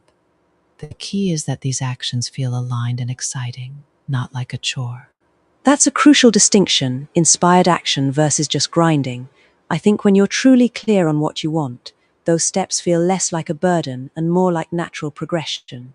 It's like the universe is giving you nudges and you're following them. Absolutely, and sometimes the inspired action might be something totally unexpected. It might be attending an event you normally wouldn't, or having a casual conversation with someone who then introduces you to a key contact. That's why remaining open and observant during those 72 hours is so important. Don't be too rigid about how it's going to happen. So it's about being prepared and proactive, but also staying flexible to opportunities that might not come in the package you initially expected. I can imagine some listeners might be thinking, what if I do all this and nothing happens in 72 hours? What's your advice there? That's a very valid concern, and it gets to the heart of what the 72-hour goal is and isn't. It's not about receiving the job offer in 72 hours. That's a highly unlikely and unrealistic expectation for most roles. The goal is to initiate motion, build momentum, and create clear energetic and physical pathways towards your goal. So, if nothing concrete happens in 72 hours, it doesn't mean it failed. It means you've successfully launched the process. Ah, okay, so it's a sprint to get started, not a marathon to the finish line. That makes it a lot less daunting. You're setting the stage, essentially. Precisely. And here's the thing. Often, within those 72 hours, people experience shifts. They might get an unexpected call for an old application, or a friend might mention an opening. It's not necessarily the job, but it's a sign that the energy is moving. The universe is responding to your clarity and action. You've sent out the signal, and it's coming back to you. After 72 hours, you continue with consistent, inspired action, but you've already broken through that inertia. I really like that framing. It empowers you to take control without putting immense pressure on an immediate outcome. What about the mindset aspect during those 3 days? Doubt creeps in, right? Oh, absolutely. Doubt is part of the human experience, but the 72-hour goal helps combat it because you're so actively engaged. When you're busy taking steps, you have less time to sit and doubt. If doubt does surface, acknowledge it, but then gently redirect your focus back to your vision and your actions. Remind yourself why you're doing this. Reread your ideal job description. Revisualize. Gratitude is also a huge tool here. Gratitude, even if you don't have the job yet. Yes, practicing gratitude for what you do have right now raises your vibration. It puts you in a positive, receptive state. You can also practice gratitude as if you already have the job. Thank you for this amazing new role, for the incredible team, for the fulfilling work. It sounds a little woo-woo to some, but it's incredibly powerful for shifting your internal state. I can see how that would work. It's like you're training your brain to feel good about it, making it easier to attract that good thing. So if we recap, step 1, get incredibly clear on your ideal job. Step 2, dedicate 72 hours to a combination of energetic practices like visualization and journaling, and concrete actions like updating your resume, networking, and applying. Step 3, maintain a mindset of belief and gratitude, and be open to unexpected opportunities. You got it. And after the 72 hours, the momentum you've built should carry you forward. You'll feel more confident, more connected to your goal, and you'll have taken tangible steps. This isn't just about finding a job. It's about aligning your career with your deepest desires and purpose. It's about becoming the person who attracts that dream job. I mean, who wouldn't want that? It sounds so much more empowering than just sending out hundreds of generic resumes and hoping for the best. This feels like a more intentional and strategic approach, even with the asking the universe's component. Exactly. It's a holistic approach. It taps into your internal power and combines it with external action. And you know, a lot of people find that once they commit to this process, not only do job opportunities start to appear, but they also gain a lot of clarity on what they truly want, which is invaluable. Yes, sometimes you think you want one thing, but when you dig deep and start visualizing, you realize it's something else entirely. It's a self-discovery process too. Rachel, this has been incredibly insightful. I feel like I'm ready to try my own 72-hour challenge for something. Awesome, and I encourage all of our listeners to give it a try. What do you have to lose? You might just gain the career of your dreams. Remember, you have the power to create your reality. Start with clarity, fuel it with intention, take inspired action, and then trust the process. You'll be amazed at what can unfold. Absolutely. It's about taking that first step, and the 72-hour goal gives you a fantastic, focused way to do it. Thank you so much, Rachel, for sharing this powerful strategy with us. My pleasure, Amber. And to all our listeners, thank you for tuning in.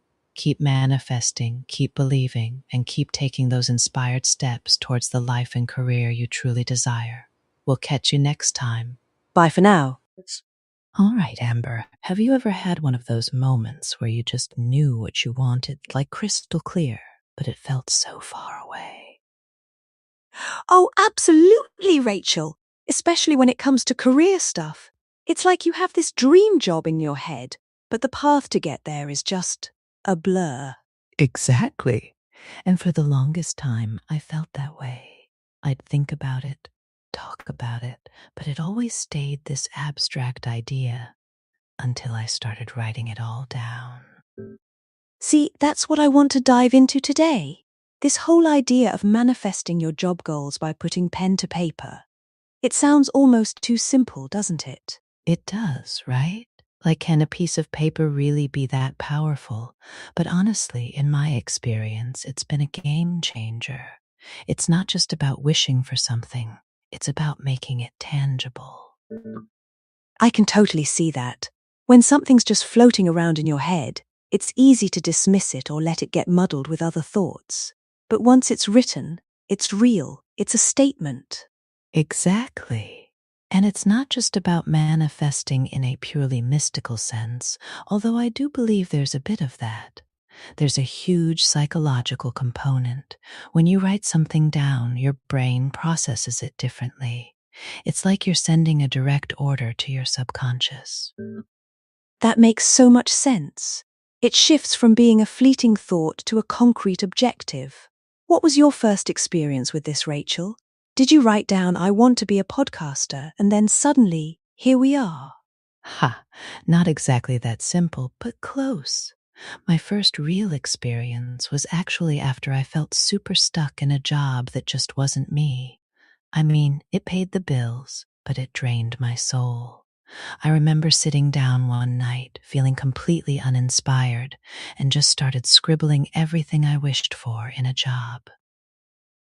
What kind of things did you write down? Was it specific job titles or more about the environment and feelings? Both, actually. I started with the broader strokes. I want to feel valued. I want to be challenged creatively. I want to work with people who inspire me. Then I got more specific. I want a role where I manage projects from start to finish. I want to use my writing skills daily. I want a flexible schedule that allows for travel. Oh, that's really detailed. I think that's where a lot of people might stumble, right? They just write, I want a better job, which is too vague. Exactly. The more specific, the better. And don't just think about the what, but also the why and the how it feels. For me, writing down flexible schedule wasn't just about avoiding a 9 to 5. It was about the freedom it would give me to pursue other passions and visit family. I love that. It's almost like you're building a psychological blueprint for your ideal future. And then, I imagine, your brain starts looking for ways to fill in that blueprint. Precisely. It's like when you decide you want a certain car, suddenly you start seeing that car everywhere. Your brain is now primed to notice opportunities and information that align with your written goals. It's not magic, it's just focused attention. Yeah, it's pattern recognition on steroids, right? Like your subconscious is running a constant Google search for dream job elements. Totally. And it helps you filter out the noise. When you see a job posting, you're not just scanning for keywords, you're matching it against this deeply thought out, written vision of what you truly want. You become much more discerning. That's a massive benefit. I mean, how many times have we or friends applied for jobs just because they seemed good enough, only to realize a few months in that it was another misstep? Way too many times. And that's exactly what this process helps prevent. It gives you a compass. You're not just drifting, you're steering towards a specific destination. So, after I wrote all that down, I kept it in my journal. Did you look at it often, or just write it and forget it? I tried to look at it every few days, just a quick read through. Not obsessively, but just to keep it fresh. And what happened next was really interesting. I started having conversations with people, and because I was so clear about what I wanted, I could articulate it without even consciously thinking about my list. So it became ingrained in you, your elevator pitch for your ideal self. Precisely. And through one of those conversations, a former colleague mentioned a new opening at their company. It wasn't advertised anywhere publicly yet, and when she described it, my internal checklist was just going ding, ding, ding. That's incredible, a perfect alignment story. It's like you created the magnet, and the opportunity was drawn to it. Honestly, it felt that way. And when I got the job and looked back at my journal entry, it was almost eerie how many points aligned. Not 100%, because life isn't a fairy tale, but a significant majority, enough to make me feel incredibly fulfilled and excited. That's truly inspiring, Rachel. So for someone listening who's feeling stuck or just unsure about their next career move, what would be the very first step they should take?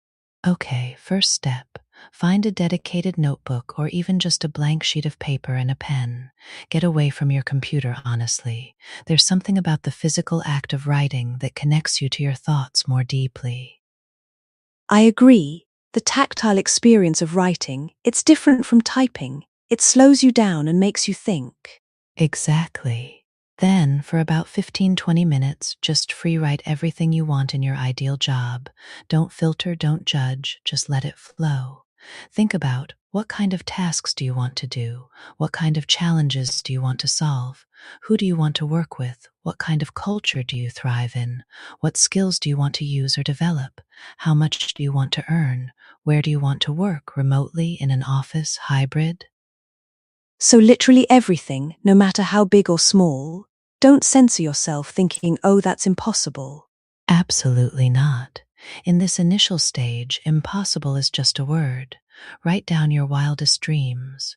You're creating your ideal, not what you think is realistic right now. The universe or your subconscious will figure out the realistic part later. You just provide the vision. Okay, so I've got my long unfiltered list. What's the next practical step after that? Once you have that free-flowing brain dump, go back and categorize or refine. You can highlight the absolute non-negotiables. Maybe draw little stars next to the things that would be amazing but aren't deal breakers. Or group similar ideas together.